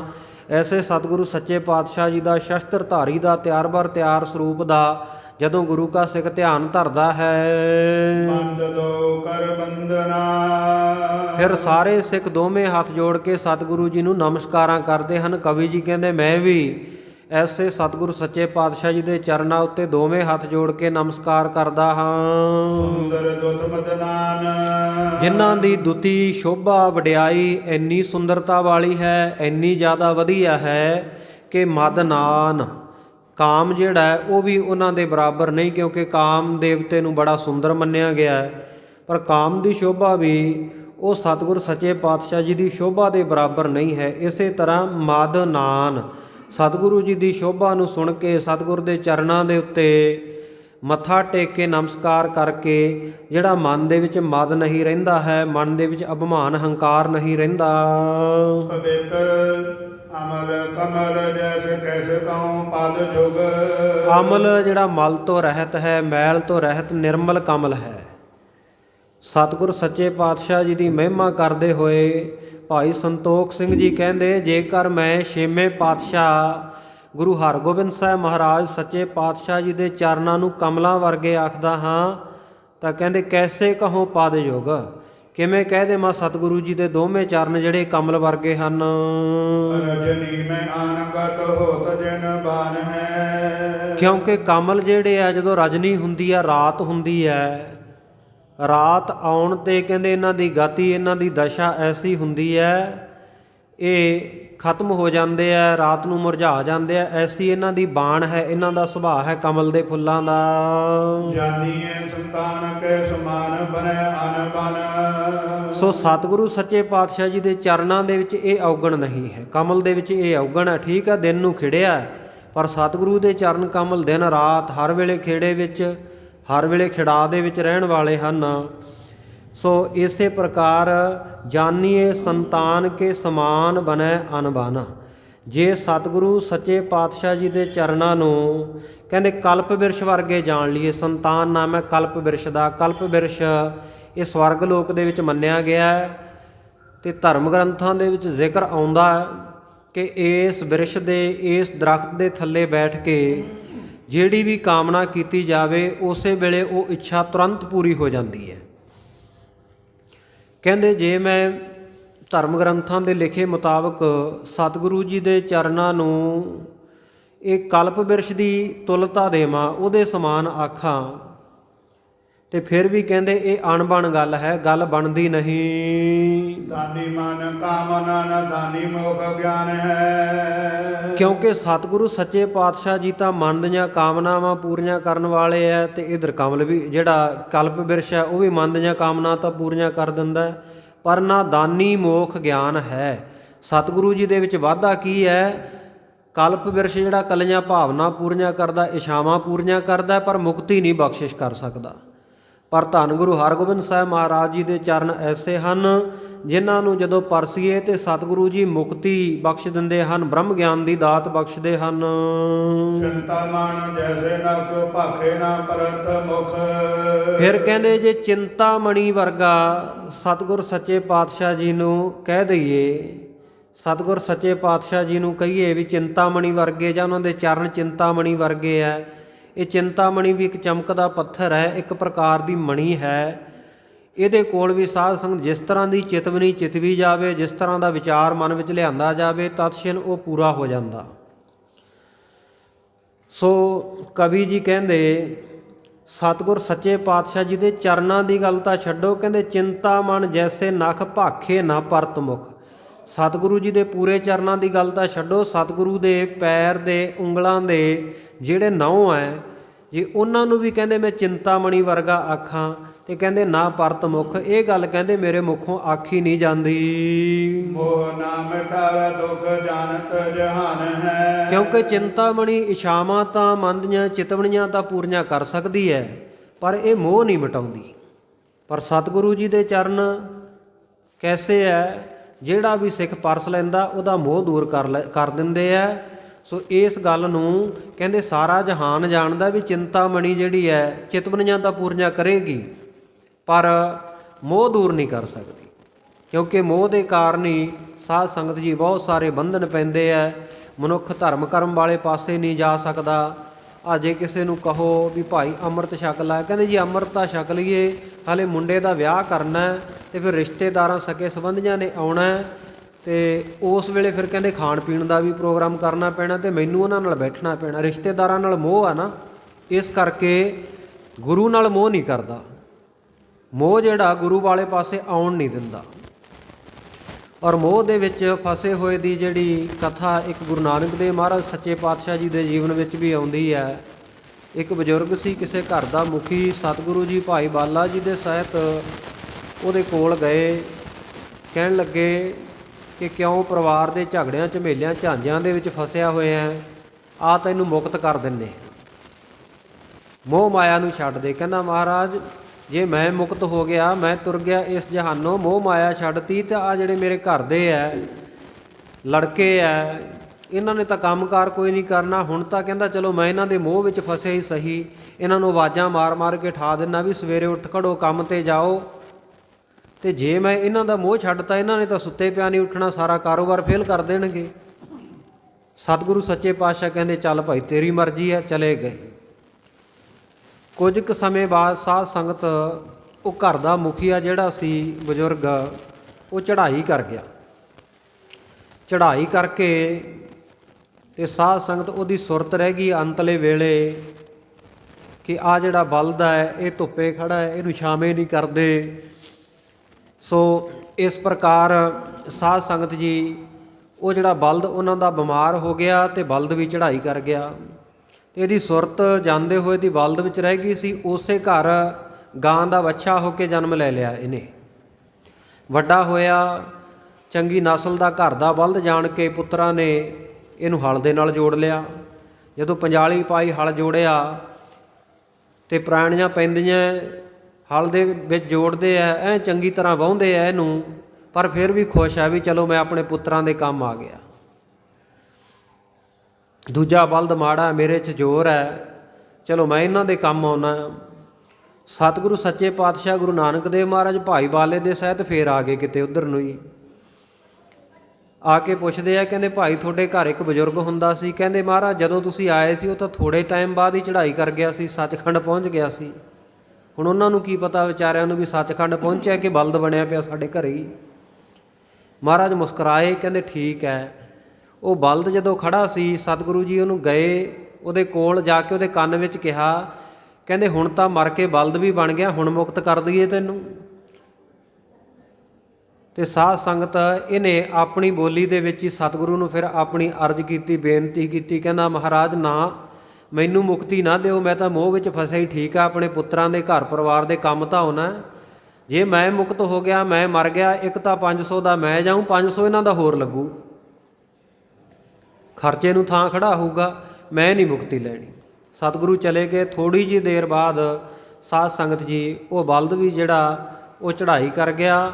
ਸਤਿਗੁਰ ਸੱਚੇ ਪਾਤਸ਼ਾਹ ਫੇਰ ਆਏ ਦੁਬਾਰਾ। ਇਸੇ ਘਰ ਦੇ ਵਿੱਚ ਕੁੱਤਾ ਬਣ ਕੇ ਰਾਖੀ ਕਰਦਾ ਹੁਣ ਉਹ ਬਜ਼ੁਰਗ ਜਿਹੜਾ ਸੀ ਬਲਦ ਬਣਿਆ ਹੋਇਆ।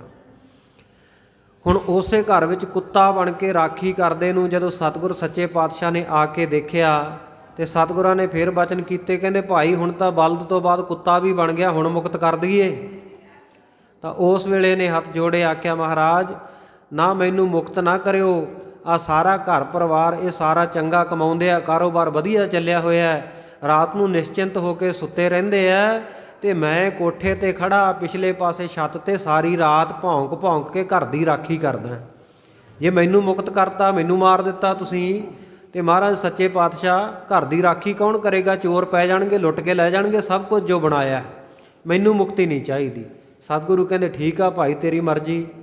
ਸਤਿਗੁਰੂ ਚਲੇ ਗਏ। ਕਾਫੀ ਸਮੇਂ ਬਾਅਦ ਜਦੋਂ ਸਤਿਗੁਰੂ ਫੇਰ ਆਏ, ਅਤੇ ਸਾਧ ਸੰਗਤ ਜੀ, ਇਹ ਕੁੱਤੇ ਦੀ ਜੂਨ ਦੇ ਵਿੱਚੋਂ ਵੀ ਮਰ ਕੇ ਸੱਪ ਬਣ ਗਿਆ। ਹੁਣ ਪੋਤੇ ਪੋਤੀਆਂ ਘਰ ਦੇ ਵਿੱਚ ਖੇਡਦੇ ਆ, ਅਤੇ ਉਹਨਾਂ ਬੱਚਿਆਂ ਦੀ ਮਾਤਾ ਕਿਤੇ ਆਸੇ ਪਾਸੇ ਹੋ ਗਈ ਕੰਮਕਾਰ ਕਰਦੀ, ਬੱਚਾ ਰੋ ਰਿਹਾ ਬਹੁਤ ਉੱਚੀ ਉੱਚੀ ਆਵਾਜ਼ ਦੇ ਵਿੱਚ, ਅਤੇ ਇਹ ਸੱਪ ਬਣਿਆ ਹੋਇਆ। ਮਨ ਦੇ ਵਿੱਚ ਮੋਹ ਫੇਰ ਨਹੀਂ ਗਿਆ। ਕਹਿੰਦਾ ਹੈ ਤਾਂ ਮੇਰੀ ਵੰਸ਼ ਹੀ ਨਾ, ਮੇਰੇ ਔਲਾਦ ਦੀ ਅੱਗੇ ਔਲਾਦ ਹੈ, ਮੇਰੀ ਸੰਤਾਨ ਹੈ, ਮੇਰੀ ਵੰਸ਼ ਦੇ ਬੱਚੇ ਹੈ, ਰੋ ਰਹੇ ਇਹਨਾਂ ਨੂੰ ਚੁੱਪ ਕਰਾ ਦੇਵਾਂ। ਅਤੇ ਸਾਧ ਸੰਗਤ ਸੱਪ ਦੇ ਰੂਪ ਦੇ ਵਿੱਚ ਹੀ ਉੱਥੇ ਬੱਚੇ ਕੋਲੇ ਜਾ ਪਹੁੰਚਿਆ। ਜਦੋਂ ਪਈ ਘਰ ਵਾਲਿਆਂ ਦੀ ਨਜ਼ਰ, ਅਤੇ ਉਹਨਾਂ ਨੇ ਨਾਲ ਦੀ ਨਾਲ ਸੋਟੇ ਚੱਕੇ ਅਤੇ ਲਪੇਟਤਾ ਉੱਥੇ ਹੀ। ਸੱਪ ਦੀ ਜੂਨੋਂ ਵੀ ਮਰ ਗਿਆ। ਸਤਿਗੁਰ ਸੱਚੇ ਪਾਤਸ਼ਾਹ ਆਏ ਸਨ, ਪਰ ਉਸ ਵੇਲੇ ਵੀ ਇਹਨੇ ਮੁਕਤੀ ਨਾ ਲਈ। ਅੰਤ ਮਰ ਕੇ ਸਾਧ ਸੰਗਤ ਇਹ ਗੰਦਗੀ ਦਾ ਕੀੜਾ ਬਣ ਗਿਆ, ਗਟਰ ਦੇ ਵਿੱਚ ਕੁਰਬਲ ਕੁਰਬਲ ਕਰਦਾ ਫਿਰਦਾ। ਸਤਿਗੁਰ ਸੱਚੇ ਪਾਤਸ਼ਾਹ ਕਾਫੀ ਦੇਰ ਬਾਅਦ ਫੇਰ ਆਏ। ਕਹਿੰਦੇ ਭਾਈ ਬਾਲੇ, ਇਸ ਨਗਰ ਦੇ ਵਿੱਚ ਸਾਡਾ ਇੱਕ ਦੁਨਿਆਵੀ ਮਿੱਤਰ ਰਹਿੰਦਾ, ਚੱਲ ਮਿਲ ਚੱਲੀਏ। ਚਲੇ ਗਏ। ਜਾ ਕੇ ਪੁੱਛਦੇ ਆ ਵੀ ਤੁਹਾਡਾ ਜਿਹੜਾ ਬਜ਼ੁਰਗ, ਕਹਿੰਦੇ ਜੀ ਉਹ ਤਾਂ ਬਹੁਤ ਸਮਾਂ ਤੁਹਾਨੂੰ ਪਹਿਲਾਂ ਦੱਸਿਆ ਸੀ ਕਿ ਉਹ ਚੜ੍ਹਾਈ ਕਰ ਗਿਆ। ਸਤਿਗੁਰ ਸੱਚੇ ਪਾਤਸ਼ਾਹ ਭਾਈ ਬਾਲੇ ਨੂੰ ਕਹਿੰਦੇ ਨਿਗਾਹ ਮਾਰ, ਇੱਥੇ ਹੀ ਹੋਣਾ ਕਿਤੇ, ਕਿਉਂਕਿ ਮੋਹ ਬਹੁਤ ਸੀ। ਸਤਿਗੁਰੂ ਨੂੰ ਪਤਾ ਹੈ ਵੀ ਉਹ ਘਰ ਦਾ ਖਹਿੜਾ ਨਹੀਂ ਛੱਡਦਾ ਮੋਹ ਦਾ ਕਰਕੇ। ਅਤੇ ਉਸ ਵੇਲੇ ਸਤਿਗੁਰ ਸੱਚੇ ਪਾਤਸ਼ਾਹ ਨੇ ਨਾਲੀ ਦੇ ਵਿੱਚ ਨਿਗਾਹ ਮਾਰੀ। ਕਹਿੰਦੇ ਭਾਈ ਬਾਲੇ ਆਹ ਦੇਖ, ਕਹਿੰਦੇ ਜਿਹੜੇ ਉੱਤੇ ਨੂੰ ਮੂੰਹ ਚੁੱਕ ਕੇ ਅਤੇ ਕੁਰਰ ਕੁਰਰ ਜੀ ਕਰੀ ਜਾਂਦਾ ਨਾ, ਕਹਿੰਦੇ ਇਹੀ ਇਹਨਾਂ ਦੇ ਘਰ ਦਾ ਬਜ਼ੁਰਗ ਹੈ। ਮਹਾਰਾਜ ਸੱਚੇ ਪਾਤਸ਼ਾਹ ਕਹਿੰਦੇ ਕਿਉਂ ਭਾਈ, ਹਾਲੇ ਹੋਰ ਸੇਵਾ ਕਰਨੀ ਹੈ ਮੋਹ ਵਿੱਚ, ਕੇ ਕਰ ਦਈਏ ਮੁਕਤ। ਅਤੇ ਇਹਨੇ ਆਪਣੀ ਬੋਲੀ ਵਿੱਚ ਬੋਲ ਕੇ ਆਖਿਆ, ਕਹਿੰਦਾ ਮਹਾਰਾਜ ਹੁਣ ਤਾਂ ਬੜੀ ਬੁਰੀ ਹਾਲਤ ਆ, ਗੰਦਗੀ ਖਾਨਾ ਹੈ, ਗੰਦਗੀ ਪੀਨਾ ਹੈ, ਗੰਦਗੀ ਦੇ ਵਿੱਚ ਮੈਂ ਰਹਿੰਦਾ ਹਾਂ, ਅਤੇ ਆਪ ਜੀ ਕਿਰਪਾ ਕਰੋ ਮੈਨੂੰ ਮੁਕਤੀ ਬਖਸ਼ਿਸ਼ ਕਰ ਦਿਓ। ਅਤੇ ਮਹਾਰਾਜ ਸੱਚੇ ਪਾਤਸ਼ਾਹ ਕਹਿੰਦੇ ਇਹ ਤਾਂ ਅਸੀਂ ਬਹੁਤ ਸਮਾਂ ਪਹਿਲਾਂ ਕਹਿਤਾ ਸੀ। ਕਹਿੰਦਾ ਮਹਾਰਾਜ ਆ ਘਰ ਪਰਿਵਾਰ ਦੇ ਪੁੱਤਰਾਂ ਧੀਆਂ ਦੇ ਮੋਹ ਨੇ ਇੱਧਰ ਨੂੰ ਆਉਣ ਹੀ ਨਹੀਂ ਦਿੱਤਾ ਮੁਕਤੀ ਵਾਲੇ ਪਾਸ, ਹੁਣ ਕਿਰਪਾ ਕਰੋ। ਫਿਰ ਸਤਿਗੁਰ ਸੱਚੇ ਪਾਤਸ਼ਾਹ ਨੇ, ਧੰਨ ਗੁਰੂ ਨਾਨਕ ਦੇਵ ਮਹਾਰਾਜ ਸੱਚੇ ਪਾਤਸ਼ਾਹ ਨੇ ਉਹਨੂੰ ਮੁਕਤ ਕੀਤਾ ਸੀ। ਇਸ ਕਰਕੇ ਕਵੀ ਜੀ ਇੱਥੇ ਲਿਖ ਰਹੇ ਆ, ਕਹਿੰਦੇ ਮੋਹ ਨਾ ਮਿਟਾਵੈ ਦੁੱਖ ਜਾਣਤ ਜਹਾਨ ਹੈ। ਮੋਹ ਨੂੰ ਨਹੀਂ ਮਿਟਾਉਂਦਾ, ਮੋਹ ਦੇ ਦੁੱਖ ਨੂੰ ਸਾਰਾ ਜਹਾਨ ਜਾਣਦਾ ਹੈ। ਮੋਹ ਦੇ ਦੁੱਖ ਦੇ ਵਿੱਚ ਫਸਿਆ ਕੀ ਹਾਲਤ ਹੁੰਦੀ ਹੈ, ਜਿਹੜੀ ਚਿੰਤਾਮਣੀ ਹੈ ਇਹ ਮੋਹ ਨਹੀਂ ਦੂਰ ਕਰ ਸਕਦੀ। ਪਰ ਸਤਿਗੁਰੂ ਸੱਚੇ ਪਾਤਸ਼ਾਹ ਜੀ ਦੇ ਜਿਹੜੇ ਚਰਨ ਕਮਲ ਹੈ ਇਹ ਹਰ ਪ੍ਰਕਾਰ ਦੇ ਕਾਮ, ਕ੍ਰੋਧ, ਲੋਭ, ਮੋਹ, ਹੰਕਾਰ, ਵਿਸ਼ੇ ਵਿਕਾਰਾਂ ਨੂੰ ਦੂਰ ਕਰਨ ਵਾਲੇ ਹਨ। ਸੋ ਇਸੇ ਪ੍ਰਕਾਰ ਸਾਧ ਸੰਗਤ ਜੀ ਇੱਕ ਰਾਜਾ ਹੋਇਆ ਵਿਸ਼ਵਾਮਿੱਤਰ, ਭਗਵਾਨ ਰਾਮਚੰਦਰ ਜੀ ਦੇ ਵੇਲੇ। ਇਹਨਾਂ ਦੇ ਕੁਲ ਗੁਰੂ ਵੀ ਸਨ ਵਸ਼ਿਸ਼ਟ ਮੁਨੀ ਜੀ, ਵਿਸ਼ਵਾਮਿੱਤਰ ਜੀ। ਸੋ ਇਹ ਜਿਹੜਾ ਰਾਜਾ ਵਿਸ਼ਵਾਮਿੱਤਰ ਹੋਇਆ, ਵਸ਼ਿਸ਼ਟ ਮੁਨੀ ਜੀ ਦੀ ਸੋਭਾ ਸੁਣ ਕੇ ਨਾ, ਕਿਉਂਕਿ ਵਸ਼ਿਸ਼ਟ ਮੁਨੀ ਨੂੰ ਸਾਰੇ ਲੋਕ ਸਾਧ ਸੰਗਤ ਜੀ ਧਰਮ ਗੁਰੂ ਮੰਨਦੇ ਸੀ, ਬ੍ਰਹਮ ਰਿਖੀ ਕਹਿੰਦੇ ਸੀ ਉਹਨੂੰ ਸਾਰੇ, ਕਿਉਂਕਿ ਉਹਦਾ ਵਿਆਹ ਨਹੀਂ ਸੀ ਹੋਇਆ। ਬ੍ਰਹਮ ਰਿਖੀ ਵਿਆਹ ਤਾਂ ਹੋਇਆ ਸੀ, ਪਰ ਵਿਆਹ ਘਰ ਵਿੱਚ ਔਲਾਦ ਵੀ ਸੀ, ਪਰ ਫਿਰ ਵੀ ਉਹਨੂੰ ਬ੍ਰਹਮ ਰਿਖੀ ਸਾਰੇ ਲੋਕ ਕਹਿੰਦੇ ਸਨ। ਇਹ ਜਿਹੜਾ ਵਿਸ਼ਵਾਮਿੱਤਰ ਸੀ ਇਹਨੇ ਸੋਚਿਆ ਵੀ ਭਗਤੀ ਤਾਂ ਮੈਂ ਵੀ ਬਹੁਤ ਕਰਦਾ, ਮੈਨੂੰ ਬ੍ਰਹਮ ਰਿਖੀ ਨਹੀਂ ਕਹਿੰਦੇ, ਮੈਨੂੰ ਲੋਕ ਰਾਜ ਰਿਖੀ ਕਹਿੰਦੇ ਆ, ਕਿਉਂਕਿ ਰਾਜਾ ਸੀ।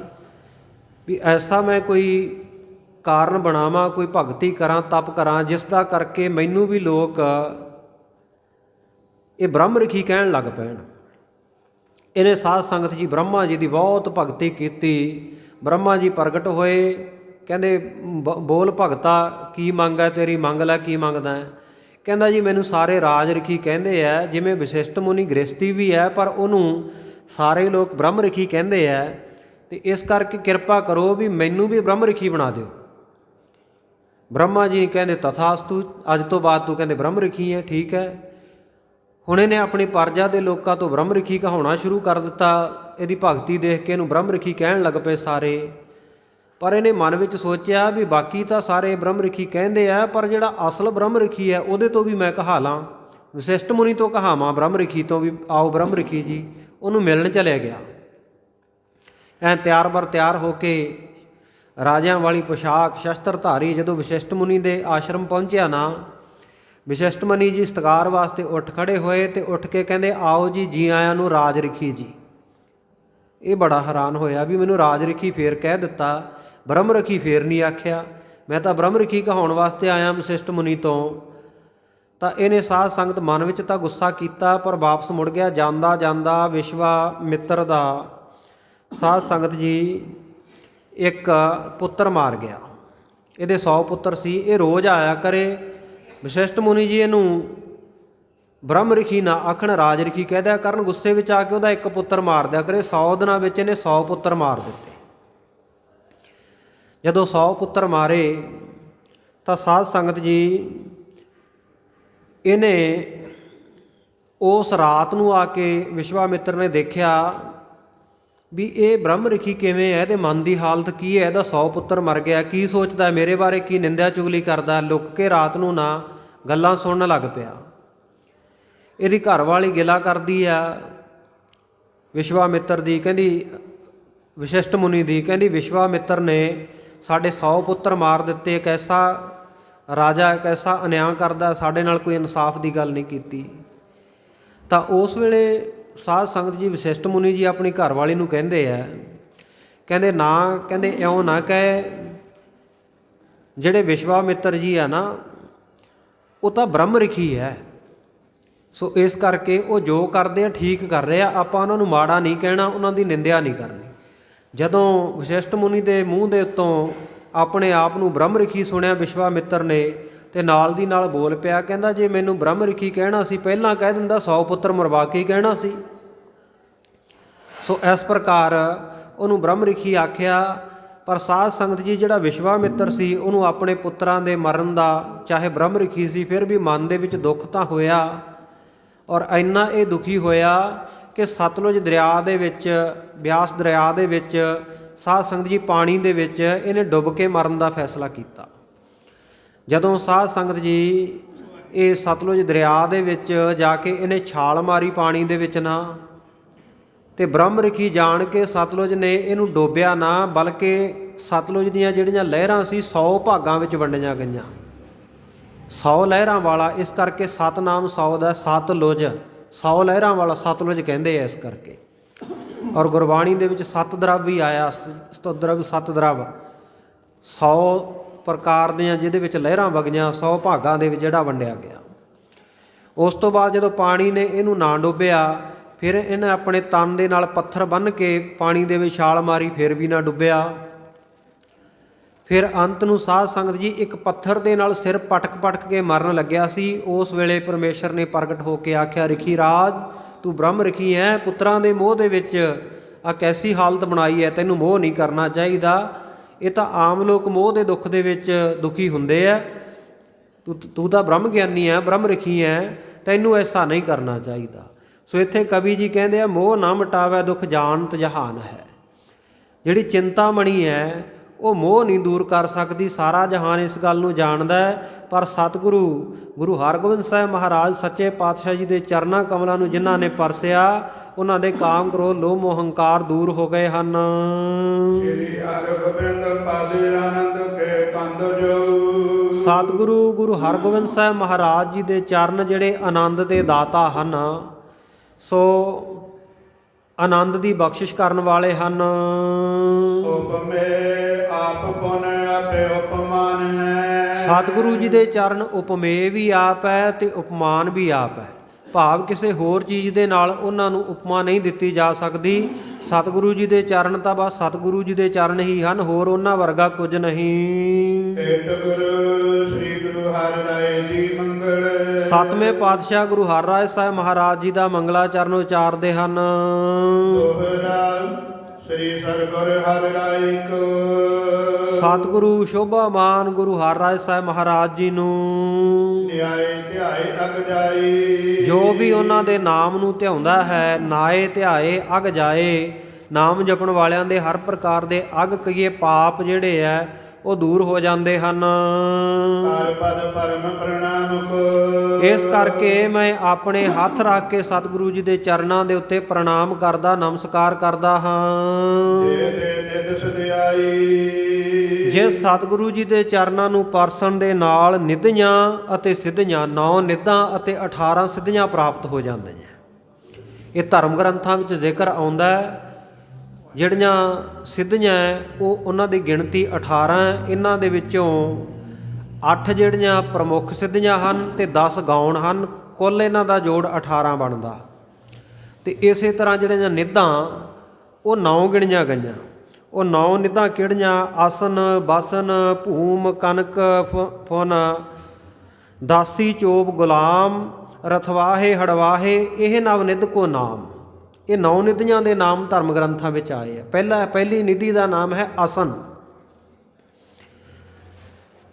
ਔਰ ਇਹ ਨਿਧੀ ਜਿਸ ਦੇ ਕੋਲ ਹੋਵੇ, ਖਜ਼ਾਨਾ ਜਿਸ ਦੇ ਕੋਲ ਹੋਵੇ, ਜਿਹਨੇ ਇਹ ਨਾਮ ਜਪ ਕੇ ਇਹ ਸਾਧਨਾ ਸਾਧ ਕੇ ਪ੍ਰਾਪਤ ਕੀਤੀ ਹੋਵੇ ਅਸਨ ਸਿੱਧੀ, ਇਹ ਕੀ ਕਰਦੀ ਹੈ? ਮਨ ਭਾਉਂਦੇ ਬਸਤਰ ਪ੍ਰਾਪਤ ਹੁੰਦੇ ਆ ਅਸਨ ਸਿੱਧੀ ਜਿਹਦੇ ਕੋਲ ਹੋਵੇ। ਔਰ ਭਗਵਾਨ ਕ੍ਰਿਸ਼ਨ ਜੀ ਦੇ ਕੋਲ ਇਹ ਅਸਨ ਸਿੱਧੀ ਸੀ।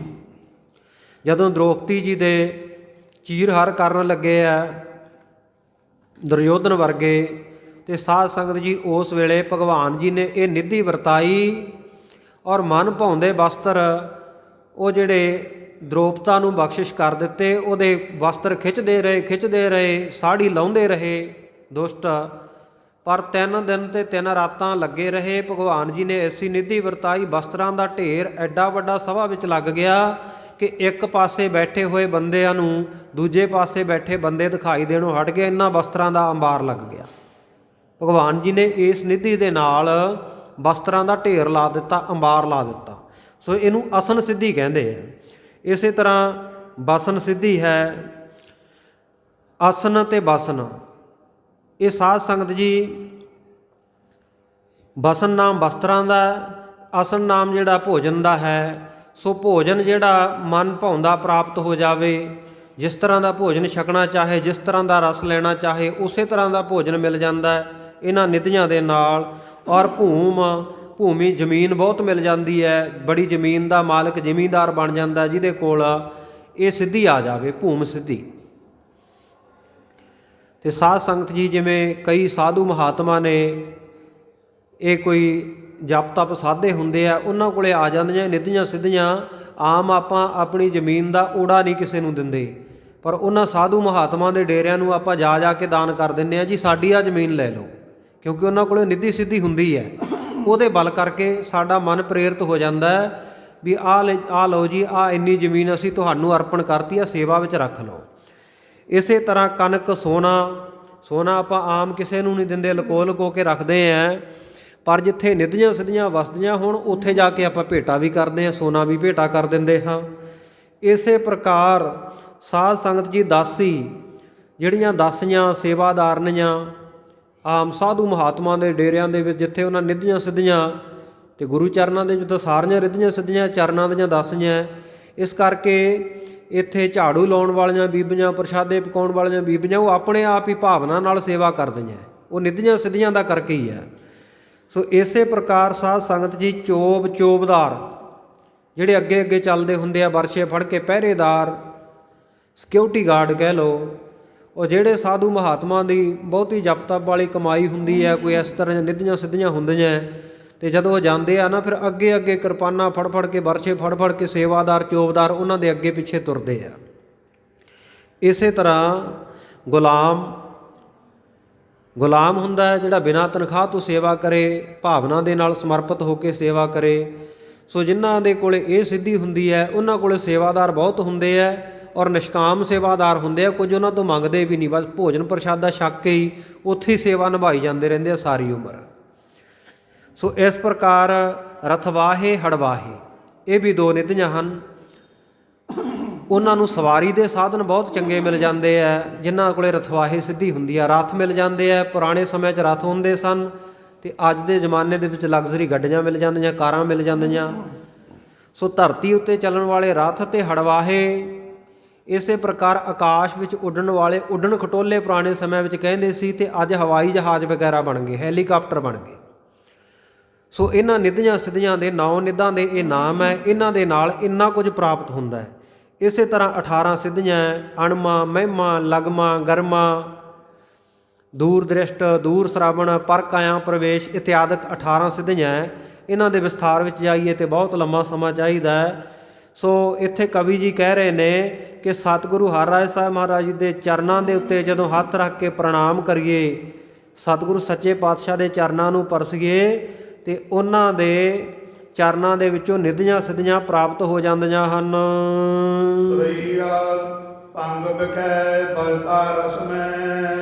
ਕਮਲ ਜਿਹੜਾ ਉਹ ਸਾਧ ਸੰਗਤ ਜੀ ਚਿੱਕੜ ਦੇ ਵਿੱਚ ਉਗਦਾ ਤੇ ਚਿੱਕੜ ਦੇ ਵਿੱਚ ਹੀ ਵਸਦਾ ਹੈ।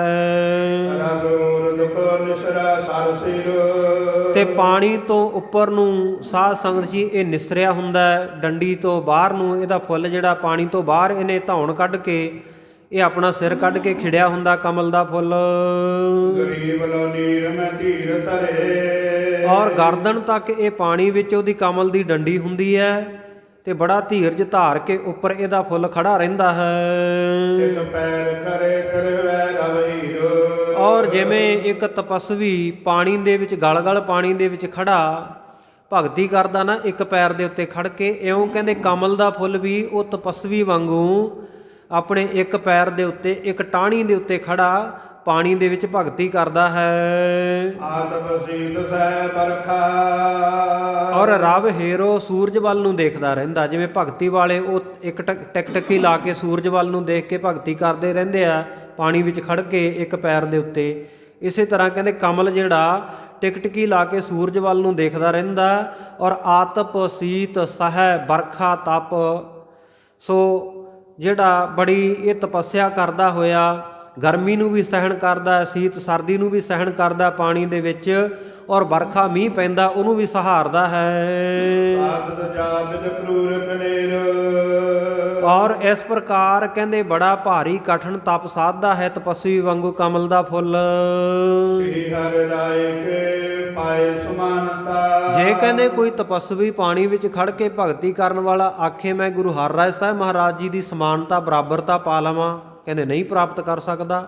ਇਸੇ ਤਰ੍ਹਾਂ ਕਹਿੰਦੇ ਕਮਲ ਦਾ ਫੁੱਲ ਜੇ ਸੋਚੇ ਮੈਂ ਵੀ ਉਹ ਤਪਸਵੀ ਵਾਂਗੂ ਭਗਤੀ ਕਰਦਾ ਹਾਂ, ਮੈਂ ਗੁਰੂ ਹਰਿਰਾਏ ਸਾਹਿਬ ਮਹਾਰਾਜ ਜੀ ਦੀ ਸਮਾਨਤਾ ਬਰਾਬਰਤਾ ਪਾ ਲਵਾਂ, ਤੇ ਕਵੀ ਜੀ ਕਹਿੰਦੇ ਉਹ ਵੀ ਸਮਾਨਤਾ ਬਰਾਬਰਤਾ ਨਹੀਂ ਪ੍ਰਾਪਤ ਕਰ ਸਕਦਾ। ਪਾਏ ਨਾ ਕਾਂਜੋ ਪਾਏ ਬਤੇਰੋ। ਉਹ ਕਮਲ ਜਿਹੜਾ ਪ੍ਰਾਪਤ ਨਹੀਂ ਕਰ ਸਕਦਾ ਬਰਾਬਰੀ, ਭਾਵੇਂ ਕਿ ਉਹ ਬਹੁਤ ਸਾਰੇ ਉਪਾਅ ਕਰਦਾ ਹੈ, ਬਹੁਤ ਸਾਰੀ ਭਗਤੀ ਕਰਦਾ ਹੈ।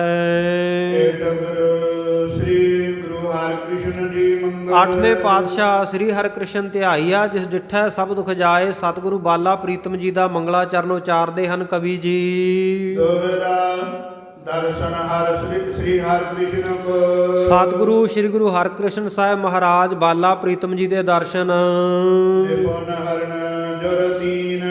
ਉਹਨਾਂ ਦੇ ਦਰਸ਼ਨ ਇੰਨੇ ਨਿਪੁੰਨ ਹੈ, ਇੰਨੇ ਕਾਬਲ ਹਨ, ਇੰਨੇ ਲਾਇਕ ਹਨ ਕਿ ਹਰਨ ਜੁਰਤੀਨ ਤਿੰਨੇ ਪ੍ਰਕਾਰ ਦੇ ਜਿਹੜੇ ਜਵਰ ਤਾਪ ਹੈ ਉਹਨਾਂ ਨੂੰ ਦੂਰ ਕਰਦੇ। ਆਦਿ ਵਿਆਧੀ ਉਪਾਧੀ ਆਪਾਂ ਪਿਛਲੇ 2 ਦੀਵਾਨਾਂ ਵਿੱਚ ਵਿਸਥਾਰ ਵਿੱਚ ਸੁਣਿਆ। ਉਹਨਾਂ ਤਿੰਨੇ ਪ੍ਰਕਾਰ ਦੇ ਤਾਪਾਂ ਨੂੰ ਸਤਿਗੁਰੂ ਸੱਚੇ ਪਾਤਸ਼ਾਹ ਗੁਰੂ ਹਰਿਕ੍ਰਿਸ਼ਨ ਸਾਹਿਬ ਮਹਾਰਾਜ ਜੀ ਦੇ ਦਰਸ਼ਨ ਕਰਕੇ ਹੀ ਮਨੁੱਖ ਦੂਰ ਕਰ ਸਕਦਾ ਹੈ। ਦਿੱਲੀ ਵਿੱਚ ਗੁਰੂ ਹਰਿਕ੍ਰਿਸ਼ਨ ਸਾਹਿਬ ਮਹਾਰਾਜ ਗਏ ਹੈ, ਉੱਥੇ ਜਵਾਰ ਤਾਪ ਦੀ ਬਹੁਤ ਬਿਮਾਰੀ ਚੇਚਕ ਦੀ ਫੈਲੀ ਹੋਈ ਸੀ, ਤੇ ਜਿਹੜਾ ਵੀ ਆ ਕੇ ਸਤਿਗੁਰੂ ਦੇ ਦਰਸ਼ਨ ਕਰਦਾ ਔਰ ਸਤਿਗੁਰੂ ਜੀ ਦੇ ਚਰਨਾਂ ਨਾਲ ਸਪਰਸ਼ ਹੋਇਆ ਜਿਹੜਾ ਜਲ ਹੈ ਉਹਦੇ ਵਿੱਚ ਇਸ਼ਨਾਨ ਕਰਦਾ, 5 ਚੂਲੇ ਭਰ ਕੇ ਛਕ ਲੈਂਦਾ ਸੀ, ਉਹ ਅਰੋਗ ਹੁੰਦਾ ਗਿਆ। ਹੁਣ ਦਿੱਲੀ ਵਾਸੀਆਂ ਦੇ ਤਾਪ ਦੁੱਖ ਸਤਿਗੁਰੂ ਹਰਿਕ੍ਰਿਸ਼ਨ ਸਾਹਿਬ ਮਹਾਰਾਜ ਨੇ ਦੂਰ ਕੀਤੇ ਸਨ। ਸਤਿਗੁਰੂ ਹਰਿਕ੍ਰਿਸ਼ਨ ਸਾਹਿਬ ਮਹਾਰਾਜ ਉਹਨਾਂ ਦੇ ਦਰਸ਼ਨ, ਉਹਨਾਂ ਦੇ ਚਰਨਾਂ ਦੇ ਦਰਸ਼ਨ ਐਸੇ ਹੈ ਕਿ ਤਿੰਨੇ ਪ੍ਰਕਾਰ ਦੇ ਤਿੰਨੇ ਤਾਪ ਨਿਵਾਰਨ ਹਾਰਾ, ਦੁੱਖ ਹੰਤਾ ਸੁਖ ਰਾਸ, ਤਾ ਕੋ ਬਿਘਨ ਨ ਕੋਊ ਲਾਗੈ, ਜਾ ਕੀ ਪ੍ਰਭ ਆਗੈ ਅਰਦਾਸ। ਤਿੰਨੇ ਪ੍ਰਕਾਰ ਦੇ ਤਾਪਾਂ ਨੂੰ ਨਾਸ਼ ਕਰਨ ਵਾਲੇ ਹਨ ਸਤਿਗੁਰੂ ਦੇ ਦਰਸ਼ਨ। ਚਰਨ ਮਨੋਹਰ ਬੰਦਨਾ। ਸਤਿਗੁਰੂ ਦੇ ਚਰਨ ਜਿਹੜੇ ਮਨੋਹਰ, ਮਨ ਨੂੰ ਹਰਨ ਵਾਲੇ, ਮਨ ਨੂੰ ਲੁਭਾਏਮਾਨ ਕਰਨ ਵਾਲੇ, ਮੋਹ ਲੈਣ ਵਾਲੇ ਹਨ, ਉਹਨਾਂ ਦੇ ਉੱਤੇ ਮੈਂ ਬੰਦਨਾ ਨਮਸਕਾਰ ਕਰਦਾ ਹਾਂ। ਜਿਨ ਸਿੱਖਨ ਸੁਖ ਕੀਨ। ਜੇ ਸਤਿਗੁਰੂ ਸੱਚੇ ਪਾਤਸ਼ਾਹ ਨੇ ਆਪਣੇ ਸਿੱਖਾਂ ਨੂੰ ਸੁਖੀ ਕੀਤਾ ਹੈ, ਸੁੱਖਾਂ ਦੀ ਬਖਸ਼ਿਸ਼ ਕੀਤੀ ਹੈ। ਪਵਿੱਤ ਅਮਲ ਕਮਲ ਜੁਗ ਅਰਨ ਨਰਤ ਫਲ। ਸਤਿਗੁਰੂ ਹਰਿਕ੍ਰਿਸ਼ਨ ਸਾਹਿਬ ਮਹਾਰਾਜ ਜੀ ਦੇ ਅਰੁਣ ਕਹੀਏ ਲਾਲ ਰੰਗ ਦੇ ਚਰਨ ਇੰਨੇ ਭਲੇ, ਇੰਨੀ ਸ਼ੋਭਾ ਵਾਲੇ ਆ, ਜਿਵੇਂ ਕਮਲ ਦੇ ਫੁੱਲ ਲਾਲ ਬੜੇ ਪਵਿੱਤਰ ਨਿਰਮਲ ਸਾਫ ਸੁਥਰੇ ਹੁੰਦੇ ਆ ਨਾ, ਇਉਂ ਸਤਿਗੁਰੂ ਜੀ ਦੇ ਚਰਨਾਂ ਦੀ ਸ਼ੋਭਾ ਹੈ। ਤਾਕੇ ਦਲ ਅਵਲੀ ਸੋ ਹਿਰਨ ਕੀ ਜਰੀ ਸੀ। ਸਤਿਗੁਰੂ ਦੇ ਚਰਨਾਂ ਦੀ ਤਾਂ ਕਹਿੰਦੇ ਮੈਂ ਕੀ ਗੱਲ ਕਰਾਂ, ਤਾਂ ਕਿ ਦਲ ਅਵਲੀ ਸਤਿਗੁਰੂ ਸੱਚੇ ਪਾਤਸ਼ਾਹ ਜੀ ਦੇ ਦਲ ਕਹੀਏ ਪੈਰ ਦੀਆਂ ਜਿਹੜੀਆਂ ਉਂਗਲਾਂ ਹੈ, ਉਂਗਲਾਂ ਦੀ ਅਵਲੀ ਪੰਕਤੀ ਕਤਾਰ ਹੈ। ਸੋ ਸਤਿਗੁਰੂ ਸੱਚੇ ਪਾਤਸ਼ਾਹ ਦੇ ਚਰਨਾਂ ਦੀਆਂ ਜਿਹੜੀਆਂ ਉਂਗਲਾਂ ਹਨ, ਉਂਗਲਾਂ ਦੇ ਉੱਤੇ 9 ਹਨ ਜਿਹੜੇ ਸੋ ਹਿਰਨ ਕੀ ਜਟੀ ਸੀ। ਕਹਿੰਦੇ ਉਹਨਾਂ ਦੀ ਸ਼ੋਭਾ ਐਉਂ ਹੈ ਜਿਵੇਂ ਕਿਤੇ ਹੀਰੇ ਜੜੇ ਹੋਏ ਹੋਣ, ਹੀਰਿਆਂ ਦੀ ਕਤਾਰ ਜੜੀ ਹੋਈ ਹੋਵੇ ਨਾ। ਸਤਿਗੁਰੂ ਸੱਚੇ ਪਾਤਸ਼ਾਹ ਜੀ ਦੇ ਪੈਰਾਂ ਦੀਆਂ ਉਂਗਲਾਂ ਦੇ ਉੱਤੇ 9 ਜਿਹੜੇ ਨਾਖੂਨ ਇਉਂ ਸ਼ੋਭਦੇ ਹਨ। ਕਿਦੋਟ ਪਾਤ ਹਿਤ ਆਪ ਜਿਤ ਲੋਕ ਮਾਤ। ਜਾਂ ਫਿਰ ਕਹਿੰਦੇ ਜਿਵੇਂ ਕਹਿੰਦੇ ਤਾਰਿਆਂ ਨੇ ਜਿੰਨੇ ਤਾਰਿਆਂ ਦਾ ਸਮੂਹ ਹੈ, ਤਾਰਿਆਂ ਦੀ ਮੰਡਲੀ ਨੇ, ਤਾਰਿਆਂ ਦੀ ਕਤਾਰ ਨੇ ਧਰਤੀ ਦੇ ਉੱਤੇ ਆਪਣਾ ਭਲਾ ਜਾਣ ਕੇ ਆ ਕੇ ਤਜੀ ਨਵ ਗਤ ਥਿਤ ਐਸੀ ਵਿਦ ਠਗੀ ਸੀ। ਕਹਿੰਦੇ ਇਉਂ ਜਾਣ ਲਓ ਵੀ ਜਿਵੇਂ ਤਾਰੇ ਆਪਣਾ ਭਲਾ ਜਾਣ ਕੇ, ਆਪਣਾ ਭਲਾ ਚਿਤਵ ਕੇ ਧਰਤੀ ਦੇ ਉੱਤੇ ਸਮਾਤ ਲੋਕ ਦੇ ਉੱਤੇ ਆ ਗਏ। ਹੁਣ ਆਕਾਸ਼ ਨੂੰ ਛੱਡ ਕੇ ਤਜੀ ਨਵ ਗਤ, ਆਕਾਸ਼ ਦੀ ਜਿਹੜੀ ਗਤੀ ਹੈ ਉੱਥੋਂ ਛੱਡ ਕੇ ਧਰਤੀ ਦੇ ਉੱਤੇ ਆ ਗਏ। ਹੁਣ ਥਿਤ ਐਸੀ ਵਿਦ ਠਟੀ ਸੀ। ਸੋ ਇਸ ਪ੍ਰਕਾਰ ਦੀ ਉਹਨਾਂ ਨੇ ਵਿਧੀ ਜਿਹੜੀ ਹੈ ਧਾਰਨ ਕੀਤੀ, ਇਸ ਤਰ੍ਹਾਂ ਦੀ ਮਰਿਆਦਾ ਧਾਰਨ ਕੀਤੀ ਹੋਈ ਹੈ। ਇਉਂ ਲੱਗਦਾ ਸਤਿਗੁਰੂ ਜੀ ਦੇ ਨੌਹਾਂ ਨੂੰ ਦੇਖ ਕੇ, ਸੁੰਦਰ ਨਾਖੂਨਾਂ ਨੂੰ ਉਂਗਲਾਂ ਦੇ ਉੱਤੇ, ਜਿਵੇਂ ਆਕਾਸ਼ ਮੰਡਲ ਦੇ ਵਿੱਚੋਂ ਤਾਰੇ ਆ ਕੇ ਸਤਿਗੁਰੂ ਜੀ ਦੇ ਚਰਨਾਂ ਉੱਤੇ ਝੁਕ ਗਏ ਹੋਣ। ਕਿਦੋਂ ਵਿਸ਼ਵ ਕਰਮਾ ਨੇ ਸੇਗਤੇ ਮਨ ਨ ਲੈ। ਜਾਂ ਕਹਿੰਦੇ ਫਿਰ ਜਿਵੇਂ ਬਾਬਾ ਵਿਸ਼ਵਕਰਮਾ ਜੀ ਨੇ ਨਾ, ਸੋ ਜਿਹੜੇ ਹੈਗੇ ਆ ਸ਼ੇਖ ਨਾਗ ਹੈ, ਉਹਨਾਂ ਤੋਂ ਬਹੁਤ ਸਾਰਿਆਂ ਤੋਂ ਮਣੀਆਂ ਇਕੱਠੀਆਂ ਕਰ ਲਈਆਂ ਹੋਣ। ਕਾਂਦ ਹਿਤ ਬਚੀ ਬਸੈ ਰਮਾ ਸਾਜ ਕੁਟੀ ਸੀ। ਕਹਿੰਦੇ ਸ਼ੋਭਾ ਦੇ ਵਾਸਤੇ ਜਿਵੇਂ ਵਿਸ਼ਵਕਰਮਾ ਨੇ ਨਾਗਾਂ ਤੋਂ ਮਣੀਆਂ ਲੈ ਕੇ ਤੇ ਬੜੀ ਸੁੰਦਰ ਸ਼ੋਭਾ ਵਾਲੀ ਜਿਹੜੀ ਝੁੱਗੀ ਝੌਂਪੜੀ ਰਹਿਣ ਵਾਲਾ ਮਕਾਨ ਬਣਾ ਦਿੱਤਾ ਹੋਵੇ, ਰਮਾ ਸਾਜ ਕੁਟੀ ਸੀ। ਤੇ ਕਹਿੰਦੇ ਇਉਂ ਸਤਿਗੁਰੂ ਜੀ ਦੇ ਚਰਨਾਂ ਦੇ ਵਿੱਚ ਜਿਹੜੀ ਰਮਾ ਹੈ, ਲక్ష్ਮੀ ਹੈ, ਉਹ ਸਤਿਗੁਰੂ ਜੀ ਦੇ ਚਰਨਾਂ ਵਿੱਚ ਕੁਟੀਆ ਬਣਾ ਕੇ ਰਹਿੰਦੀ ਹੈ। ਚਰਨ ਕਮਲ ਹਰਿ ਕ੍ਰਿਸ਼ਨ ਅਨੂਪ ਬਨੇ। ਸਤਿਗੁਰੂ ਹਰਿਕ੍ਰਿਸ਼ਨ ਸਾਹਿਬ ਮਹਾਰਾਜ ਜੀ ਦੇ ਚਰਨਾਂ ਕਮਲਾਂ ਦੀ ਕਵੀ ਜੀ ਕਹਿੰਦੇ ਮੈਂ ਕੀ ਉਪਮਾ ਕਰਾਂ, ਉਹ ਤੇ ਕਹਿੰਦੇ ਅਨਊਪ ਬਣੇ, ਉਹਨਾਂ ਦੀ ਉਪਮਾ ਹੀ ਨਹੀਂ ਕੀਤੀ ਜਾ ਸਕਦੀ। ਨਗ ਸਤ ਸਕਲ ਸੇ ਉਪਨਾ ਰਟੀ ਸੀ। ਸਤਿਗੁਰੂ ਦੇ ਪੂਰੇ ਚਰਨਾਂ ਦੀ ਉਪਮਾ ਮੈਂ ਕੀ ਕਰਾਂ, ਉਹ ਉਪਮਾ ਤੋਂ ਰਹਿਤ ਹਨ। ਸਤਿਗੁਰੂ ਸੱਚੇ ਪਾਤਸ਼ਾਹ ਦੇ ਚਰਨਾਂ ਦੇ ਜਿਹੜੇ ਨਹੁੰ ਆ ਨਾ, ਕਹਿੰਦੇ ਇਉਂ ਲੱਗਦਾ ਹੈ ਜਿਵੇਂ ਸੂਰਜ ਦੇ ਟੁਕੜੇ, ਚੰਦਰਮਾ ਦੇ ਟੁਕੜੇ, ਜਿਹੜੇ ਸਸਨਾਮ ਚੰਦਰਮਾ ਦਾ, ਜਿਵੇਂ ਚੰਦਰਮਾ ਦੇ ਟੁਕੜੇ ਆ ਕੇ ਉਹਨਾਂ ਦੀਆਂ ਉਂਗਲਾਂ ਦੇ ਉੱਤੇ ਟਿਕ ਗਏ ਹੋਣ। ਤੇ ਕਹਿੰਦੇ ਜੇ ਇਉਂ ਵੀ ਮੈਂ ਆਖਾਂ ਨਾ, ਤੇ ਕਹਿੰਦੇ ਇਹ ਵੀ ਲਟੀ ਸੀ, ਇਹ ਵੀ ਛੋਟੀ ਜੀ ਗੱਲ ਹੈ, ਨਿਊਨਤਾ ਵਾਲੀ ਗੱਲ ਹੈ, ਬੱਚਿਆਂ ਵਾਲੀ ਗੱਲ ਹੈ। ਏ ਟਗਰ ਸ੍ਰੀ ਗੁਰੂ ਤੇਗ ਬਹਾਦਰ ਜੀ ਮੰਗਲ। ਧੰਨ ਗੁਰੂ ਤੇਗ ਬਹਾਦਰ ਸਾਹਿਬ ਮਹਾਰਾਜ। ਤੇਗ ਬਹਾਦਰ ਸਿਮਰਿਆ ਘਰ ਨਉ ਨਿਤ ਆਵੈ ਧਾਏ, ਸਭ ਥਾਈ ਹੋਏ ਸਹਾਏ। ਹਿੰਦ ਦੀ ਚਾਦਰ ਗੁਰੂ ਤੇਗ ਬਹਾਦਰ ਜੀ ਦਾ ਮੰਗਲਾ ਚਰਨ ਉਚਾਰਦੇ ਹਨ। ਦੋਹਰਾ ਤੇਗ ਬਹਾਦਰ ਧਰਮ ਤੁਝ। ਸਤਿਗੁਰੂ ਤੇਗ ਬਹਾਦਰ ਸਾਹਿਬ ਮਹਾਰਾਜ ਧਰਮ ਦੀ ਧੁਜ ਹਨ, ਧਰਮ ਦਾ ਝੰਡਾ ਹਨ।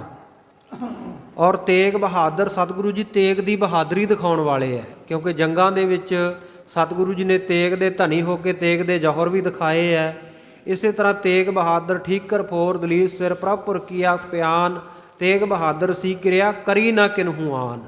ਗੁਰੂ ਤੇਗ ਬਹਾਦਰ ਸਾਹਿਬ ਮਹਾਰਾਜ ਨੇ ਜਿਹੜੀ ਬਹਾਦਰੀ ਦਿਖਾਈ ਹੈ, ਉਹੋ ਜਿਹੀ ਬਹਾਦਰੀ ਕੌਣ ਦਿਖਾਵੇਗਾ ਦੁਨੀਆ ਦੇ ਉੱਤੇ, ਕਿਸੇ ਨੇ ਨਹੀਂ।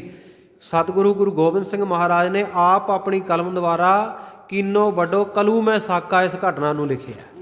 ਸਤਿਗੁਰੂ ਦੀ ਸ਼ਹਾਦਤ ਨੂੰ ਕਲਯੁਗ ਦਾ ਵੱਡਾ ਸਾਕਾ ਲਿਖਿਆ। ਸੋ ਸਤਿਗੁਰੂ ਗੁਰੂ ਤੇਗ ਬਹਾਦਰ ਸਾਹਿਬ ਮਹਾਰਾਜ ਉਹ ਧਰਮ ਦੀ ਧੁਜ ਹਨ, ਧਰਮ ਦਾ ਝੰਡਾ ਹਨ। ਜਿਵੇਂ ਮੈਦਾਨੇ ਜੰਗ ਵਿੱਚ ਫੌਜਾਂ ਲੜਦੀਆਂ ਹੋਣ, ਜਿਹੜੇ ਸਾਧ ਸੰਗਤ ਜੀ ਫੌਜ ਵਾਲੇ ਆਪਣਾ ਝੰਡਾ ਹੇਠਾਂ ਕਰ ਲੈਣ ਤੇ ਮੰਨਿਆ ਜਾਂਦਾ ਵੀ ਇਹਨਾਂ ਨੇ ਹਾਰ ਮੰਨ ਲਈ, ਜਾਂ ਜਿਨ੍ਹਾਂ ਦਾ ਝੰਡਾ ਡਿੱਗ ਪਏ ਉਹ ਹਾਰੇ ਹੋਏ ਮੰਨੇ ਜਾਂਦੇ। ਪਰ ਸਤਿਗੁਰੂ ਤੇਗ ਬਹਾਦਰ ਸਾਹਿਬ ਮਹਾਰਾਜ ਧਰਮ ਦਾ ਬਰਕਰਾਰ ਝੰਡਾ ਹਨ, ਉੱਚੇ ਹੀ ਚੜ੍ਹ ਕੇ ਰਹੇ। ਹਿੰਦੂਆਂ ਦੇ ਧਰਮ ਦੇ ਖਾਤਰ ਸਤਿਗੁਰੂ ਜੀ ਧਰਮ ਧੁਜਾ ਬਣ ਕੇ ਦਿੱਲੀ ਵਿਖੇ ਗਏ, ਆਪਣਾ ਸੀਸ ਕੁਰਬਾਨ ਕਰਕੇ ਸਤਿਗੁਰੂ ਨੇ ਧਰਮ ਦੀ ਰੱਖਿਆ ਕੀਤੀ। ਇਸ ਕਰਕੇ ਸਤਿਗੁਰੂ ਧਰਮ ਦੀ ਧੁਜਾ, ਧਰਮ ਦੇ ਝੰਡੇ ਹਨ। ਔਰ ਤੁਰਕਾਂ ਦਾ ਮੂਲ ਕਹੀਏ ਜੜ, ਤੁਰਕਾਂ ਦੀ ਜੜ ਨੂੰ ਖਤਮ ਕਰਨ ਵਾਲੇ ਹਨ। ਸਤਿਗੁਰੂ ਜੀ ਦੇ ਚਰਨਾਂ ਦੀ ਸ਼ਰਨ ਦੀ ਸੋਭਾ ਕੀ ਹੈ ਕਿ ਤਾਰਨ ਤਾਰਨ। ਸਤਿਗੁਰੂ ਦੇ ਚਰਨਾਂ ਵਿੱਚ ਜਾਣਾ, ਸਤਿਗੁਰੂ ਦੀ ਸ਼ਰਨ ਵਿੱਚ ਜਾਣਾ, ਇਉਂ ਸਮਝ ਲਓ ਕਿਵੇਂ ਕਿ ਜਿਵੇਂ ਕਿਸੇ ਬੇੜੇ ਦੇ ਉੱਤੇ, ਕਿਸੇ ਜਹਾਜ਼ ਦੇ ਉੱਤੇ ਤਰਨ ਦੇ ਲਈ ਚੜ੍ਹ ਗਏ ਹੋਈਏ। ਸੋ ਸਤਿਗੁਰੂ ਸੱਚੇ ਪਾਤਸ਼ਾਹ ਦੇ ਚਰਨਾਂ ਵਿੱਚ ਸ਼ਰਨਾਗਤ ਹੋ ਕੇ ਜਿਹੜੀ ਮੈਂ ਨਮਸਕਾਰ ਕਰਦਾ, ਮੇਰੀ ਨਮਸਕਾਰ ਸਤਿਗੁਰੂ ਦੇ ਚਰਨਾਂ ਵਿੱਚ ਅਨੁਕੂਲ ਹੋਵੇ, ਕਬੂਲ ਹੋਵੇ।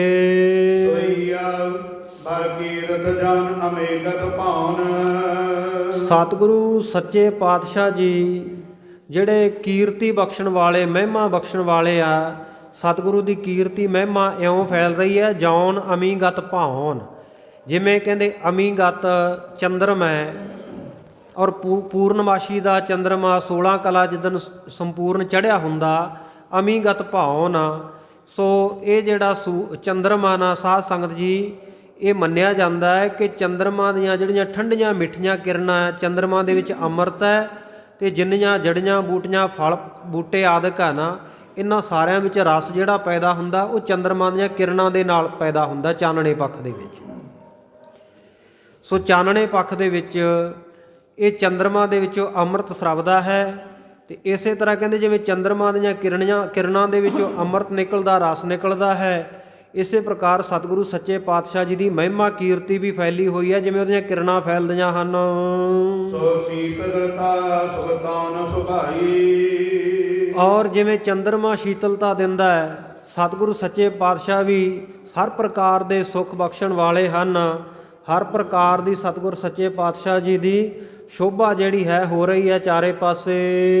ਗਤ ਸਾਧਨ ਕੈਰਵ ਕੋ ਬਿਗਸਾਵਤ। ਔਰ ਇਹਦਾ ਅਰਥ ਇਹ ਵੀ ਬਣੇਗਾ ਕਿ ਚੰਦਰਮਾ ਤਾਂ ਸਿਰਫ ਚਾਨਣੇ ਪੱਖ ਦੇ ਵਿੱਚ ਹੀ ਰਸ ਪੈਦਾ ਕਰਦਾ ਫਲਾਂ ਦੇ ਵਿੱਚ ਬੂਟਿਆਂ ਦੇ ਵਿੱਚ, ਪਰ ਸਤਿਗੁਰ ਸੱਚੇ ਪਾਤਸ਼ਾਹ ਜੀ ਦੀ ਜਿਹੜੀ ਸ਼ੋਭਾ ਹੈ ਸਤਿਗੁਰ ਸੱਚੇ ਪਾਤਸ਼ਾਹ ਜੀ ਦੇ ਨਾਮ ਦਾ ਰਸ ਜਿਹੜਾ ਉਹ ਸਾਧ ਸੰਗਤ ਜੀ ਹਰ ਵੇਲੇ ਹੀ ਹਰ ਵਕਤ ਹੀ ਸੀਤਲਤਾ ਸਤਿਗੁਰ ਸੱਚੇ ਪਾਤਸ਼ਾਹ ਜੀ ਦਾ ਸੁਤੇ ਸੁਭਾਅ ਹੀ ਇਹ ਗੁਣ ਨਹੀਂ ਹੈ ਬਲਕਿ ਸੁਭਾਅ ਹੈ ਸਤਿਗੁਰੂ ਜੀ ਦੇ ਵਿੱਚ ਸ਼ੀਤਲਤਾ ਹੈ। ਗਤ ਸਾਧਨ ਕੈਰਵ ਕੋ ਬਿਗਸਾਵਤ। ਔਰ ਚੰਦਰਮਾ ਜਦੋਂ ਰਾਤ ਵੇਲੇ ਚੜ੍ਹਦਾ ਹੈ ਤੇ ਕੈਰਵ ਕਹੀਏ ਕਮੀਆਂ ਜਿਹੜੀਆਂ ਕਮਲ ਫੁੱਲ ਚਿੱਟੇ ਰੰਗ ਦੇ ਉਹ ਰਾਤ ਨੂੰ ਚੰਦਰਮਾ ਦੇ ਚਾਨਣੇ ਵਿੱਚ ਖਿੜਦੇ ਆ ਉਹਨਾਂ ਨੂੰ ਵਿਕਸਾਉਂਦਾ ਖਿਡਾਉਂਦਾ ਹੈ। ਦਾਸ ਹਿਰਦਾ ਨਭ ਬੀਤ ਸੁਹਾਈ। ਪਰ ਚੰਦਰਮਾ ਤਾਂ ਸਿਰਫ ਰਾਤ ਨੂੰ ਖਿਡਾ ਸਕਦਾ ਉਹਨਾਂ ਕਮੀਆਂ ਨੂੰ ਦਿਨ ਵੇਲੇ ਨਹੀਂ ਉਹਨਾਂ ਵਿੱਚ ਖੇੜਾ ਪੈਦਾ ਕਰ ਸਕਦਾ। ਪਰ ਸਤਿਗੁਰੂ ਤੇਗ ਬਹਾਦਰ ਸਾਹਿਬ ਮਹਾਰਾਜ ਆਪਣੇ ਦਾਸਾਂ ਸੇਵਕਾਂ ਸਿੱਖਾਂ ਦੇ ਹਿਰਦੇ ਦੇ ਵਿੱਚ ਹਮੇਸ਼ਾ ਹੀ ਕਹਿੰਦੇ ਹਰ ਵੇਲੇ ਹੀ ਸ਼ੋਭਾ ਬਖਸ਼ਣ ਵਾਲੇ ਹਨ ਆਨੰਦ ਖੇੜਾ ਬਖਸ਼ਣ ਵਾਲੇ ਹਨ। ਤਬ ਤਨ ਦੁਖ ਤੀਰ ਨ ਆਵਤ ਹੈ। ਔਰ ਗੁਰੂ ਦੇ ਸਿੱਖਾਂ ਦੇ ਜਿਨ੍ਹਾਂ ਨੇ ਗੁਰੂ ਤੇਗ ਬਹਾਦਰ ਸਾਹਿਬ ਮਹਾਰਾਜ ਨੂੰ ਸਿਮਰਿਆ ਉਹਨਾਂ ਦੇ ਨੇੜੇ ਕੋਈ ਵੀ ਤਾਪ ਕੋਈ ਵੀ ਦੁੱਖ ਨੇੜੇ ਨਹੀਂ ਆਉਂਦਾ। ਚਿਤ ਚਾਰ ਚਕੋਰ ਰਹਿ ਨਿਵਲਾਈ। ਔਰ ਇਸ ਪ੍ਰਕਾਰ ਜਿਵੇਂ ਚਕੋਰ ਚੰਦਰਮਾ ਦੇ ਵੱਲ ਲਿਵ ਲਾ ਕੇ ਹਮੇਸ਼ਾ ਬੈਠੀ ਰਹਿੰਦੀ ਦੇਖਦੀ ਰਹਿੰਦੀ ਹੈ, ਪਰ ਜਦੋਂ ਚੰਦਰਮਾ ਚਲਿਆ ਜਾਂਦਾ ਦਿਨ ਦੇ ਵੇਲੇ ਉਹਨੂੰ ਵਿਛੋੜਾ ਹੋ ਜਾਂਦਾ, ਪਰ ਸਤਿਗੁਰੂ ਜੀ ਦੇ ਸਿੱਖ ਉਹਨਾਂ ਨੂੰ ਦੁੱਖ ਦਾ ਕੋਈ ਵਿਛੋੜਾ ਨਹੀਂ ਹੁੰਦਾ। ਗੁਰ ਤੇਗ ਬਹਾਦਰ ਸੋਹਤ ਚੰਦ ਸੀ। ਵੀ ਠੀਕ ਹੈ ਗੁਰੂ ਤੇਗ ਬਹਾਦਰ ਸਾਹਿਬ ਮਹਾਰਾਜ ਉਹ ਚੰਦਰਮਾ ਵਰਗੀ ਉਹਨਾਂ ਦੀ ਸ਼ੋਭਾ ਚੰਦਰਮਾ ਵਾਂਗੂ ਸ਼ੋਭਦੇ ਹਨ। ਹੀਨ ਕਲੰਕ ਏ ਅਦਕਾਈ। ਪਰ ਕਹਿੰਦੇ ਪਹਿਲਾਂ ਸਮਾਨਤਾ ਦੱਸੀ ਹੈ ਉਸ ਤੋਂ ਬਾਅਦ ਵਿਸ਼ੇਸ਼ਤਾ ਦੱਸੀ ਹੈ। ਕਹਿੰਦੇ ਸਮਾਨਤਾ ਤਾਂ ਇਹ ਹੈ ਜਿਹੜੀਆਂ ਉੱਪਰ ਵਰਣਨ ਕੀਤੀਆਂ ਇਹ ਬਰਾਬਰਤਾ ਚੰਦਰਮਾ ਵਿੱਚ ਤੇ ਸਤਿਗੁਰੂ ਸੱਚੇ ਪਾਤਸ਼ਾਹ ਜੀ ਦੇ ਮੁਖ ਦੇ ਵਿੱਚ। ਪਰ ਕਵੀ ਜੀ ਕਹਿੰਦੇ ਹੀਨ ਕਲੰਕ ਇਹੀ ਅਦਕਾਈ। ਚੰਦਰਮਾ ਜਿਹੜਾ ਉਹ ਕਲੰਕ ਦੇ ਸਹਿਤ ਹੈ, ਪਰ ਸਤਿਗੁਰੂ ਤੇਗ ਬਹਾਦਰ ਸਾਹਿਬ ਮਹਾਰਾਜ ਕਹਿੰਦੇ ਉਹ ਕਲੰਕ ਤੋਂ ਹੀਣ ਹੈ, ਉਹਨਾਂ ਨੂੰ ਕਲੰਕ ਨਹੀਂ ਕੋਈ, ਇਹੀ ਅਦਕਾਈ ਹੈ। ਇਹੀ ਵੱਡਾ ਗੁਣ ਸਤਿਗੁਰੂ ਜੀ ਦਾ ਚੰਦਰਮਾ ਦੇ ਨਾਲ ਉਹਨਾਂ ਨੂੰ ਵੱਖਰਾ ਕਰਦਾ ਵਿਸ਼ੇਸ਼ ਕਰਦਾ ਹੈ, ਵਿਸ਼ੇਸ਼ਤਾ ਦਰਸਾਉਂਦਾ ਹੈ। ਇੱਥੋਂ ਤੱਕ 9 ਪਾਤਸ਼ਾਹੀਆਂ ਦੇ ਮੰਗਲ ਕਵੀ ਜੀ ਨੇ ਕੀਤੇ ਆ ਜਿਹੜੇ ਆਪਾਂ ਸਰਵਣ ਕਰ ਲਏ ਆ। ਅੱਗੇ 10ਵੇਂ ਪਾਤਸ਼ਾਹ ਜੀ ਦੇ ਕਾਫੀ ਮੰਗਲਾਚਰਨ ਕਵੀ ਜੀ ਕਰਨਗੇ। ਉਸ ਤੋਂ ਬਾਅਦ ਫਿਰ ਆਪਣੇ ਵਿਦਿਆ ਦਾਤੇ ਦਾ ਮੰਗਲ ਕਰਨਗੇ ਅਤੇ ਫਿਰ ਜੋ ਸਤਿਗੁਰੂ ਜੀ ਦੇ ਦਰ ਤੋਂ ਪੰਜਾਂ ਪਿਆਰਿਆਂ ਤੋਂ ਰਹਿਤ ਮਰਿਆਦਾ ਦੇ ਧਾਰਨੀ ਬਣਦੇ ਅੰਮ੍ਰਿਤ ਛਕਦਿਆਂ ਵਾਹਿਗੁਰੂ ਮੰਤਰ ਮਿਲਿਆ ਉਹਦੀ ਮਹਿਮਾ ਦੱਸਣਗੇ। ਵਾਹਿਗੁਰੂ ਮੰਤਰ ਵਾਹਵਾ ਕਿੱਥੋਂ ਆਇਆ, ਹਾਹਾ ਕਿੱਥੋਂ ਆਇਆ, ਗੱਗਾ ਕਿੱਥੋਂ ਲਿਆ ਗਿਆ, ਰਾਰਾ ਕਿੱਥੋਂ, 4 ਯੁੱਗਾਂ ਦਾ ਭਜਨ ਕਿਵੇਂ ਵਾਹਿਗੁਰੂ ਮੰਤਰ ਦੇ ਜਪਣ ਨਾਲ ਹੁੰਦਾ ਹੈ, ਇਹ ਆਪਾਂ ਆਉਣ ਵਾਲੇ ਦੀਵਾਨਾਂ ਵਿੱਚ ਗੁਰੂ ਕਿਰਪਾ ਦੁਆਰਾ ਸਰਵਣ ਕਰਾਂਗੇ। ਕਥਾ ਵਿਚਾਰਾਂ ਦੌਰਾਨ ਹੋਈਆਂ ਬੇਅੰਤ ਭੁੱਲਾਂ ਦੀ ਸਮੂਹ ਸੰਗਤਾਂ ਨੇ ਖਿਮਾ ਬਖਸ਼ਣੀ। ਗਰੀਬ ਨਵਾਜ਼ ਸੱਚੇ ਪਾਤਸ਼ਾਹ ਆਪਣੇ ਬਿਰਦ ਬਾਣੇ ਦੀ ਲਾਜ ਰੱਖ ਕੇ ਇੱਜ਼ਤ ਪਤ ਬਖਸ਼ਿਸ਼ ਕਰਨ, ਸਮੱਤ ਬਖਸ਼ਣ। ਸੰਗਤਾਂ ਦੇ ਚਰਨਾਂ ਦੀ ਸੇਵਾ ਇਸੇ ਪ੍ਰਕਾਰ ਲੈਂਦੇ ਰਹਿਣ। ਆਓ ਸਮਾਪਤੀ ਦੀਆਂ ਤੁਕਾਂ ਪੜ੍ਹ ਕੇ ਅਰਦਾਸ ਵਿੱਚ ਹਾਜ਼ਰੀ ਲਵਾਈਏ ਜੀ। ਤਬ ਤੰਗ ਦੁਖ ਤੀਰ ਨ ਆਵਤ ਹੈ। ਚਿਤ ਚਾਰ ਚਕੋਰ ਰਹਿ ਲਿਵ ਲਾਈ। ਗੁਰ ਤੇਗ ਬਹਾਦਰ ਸੋਹਤ ਚੰਦ ਸੇ। ਹੀਨ ਕਲੰਕ ਇਹੀ ਅਦਕਾਈ।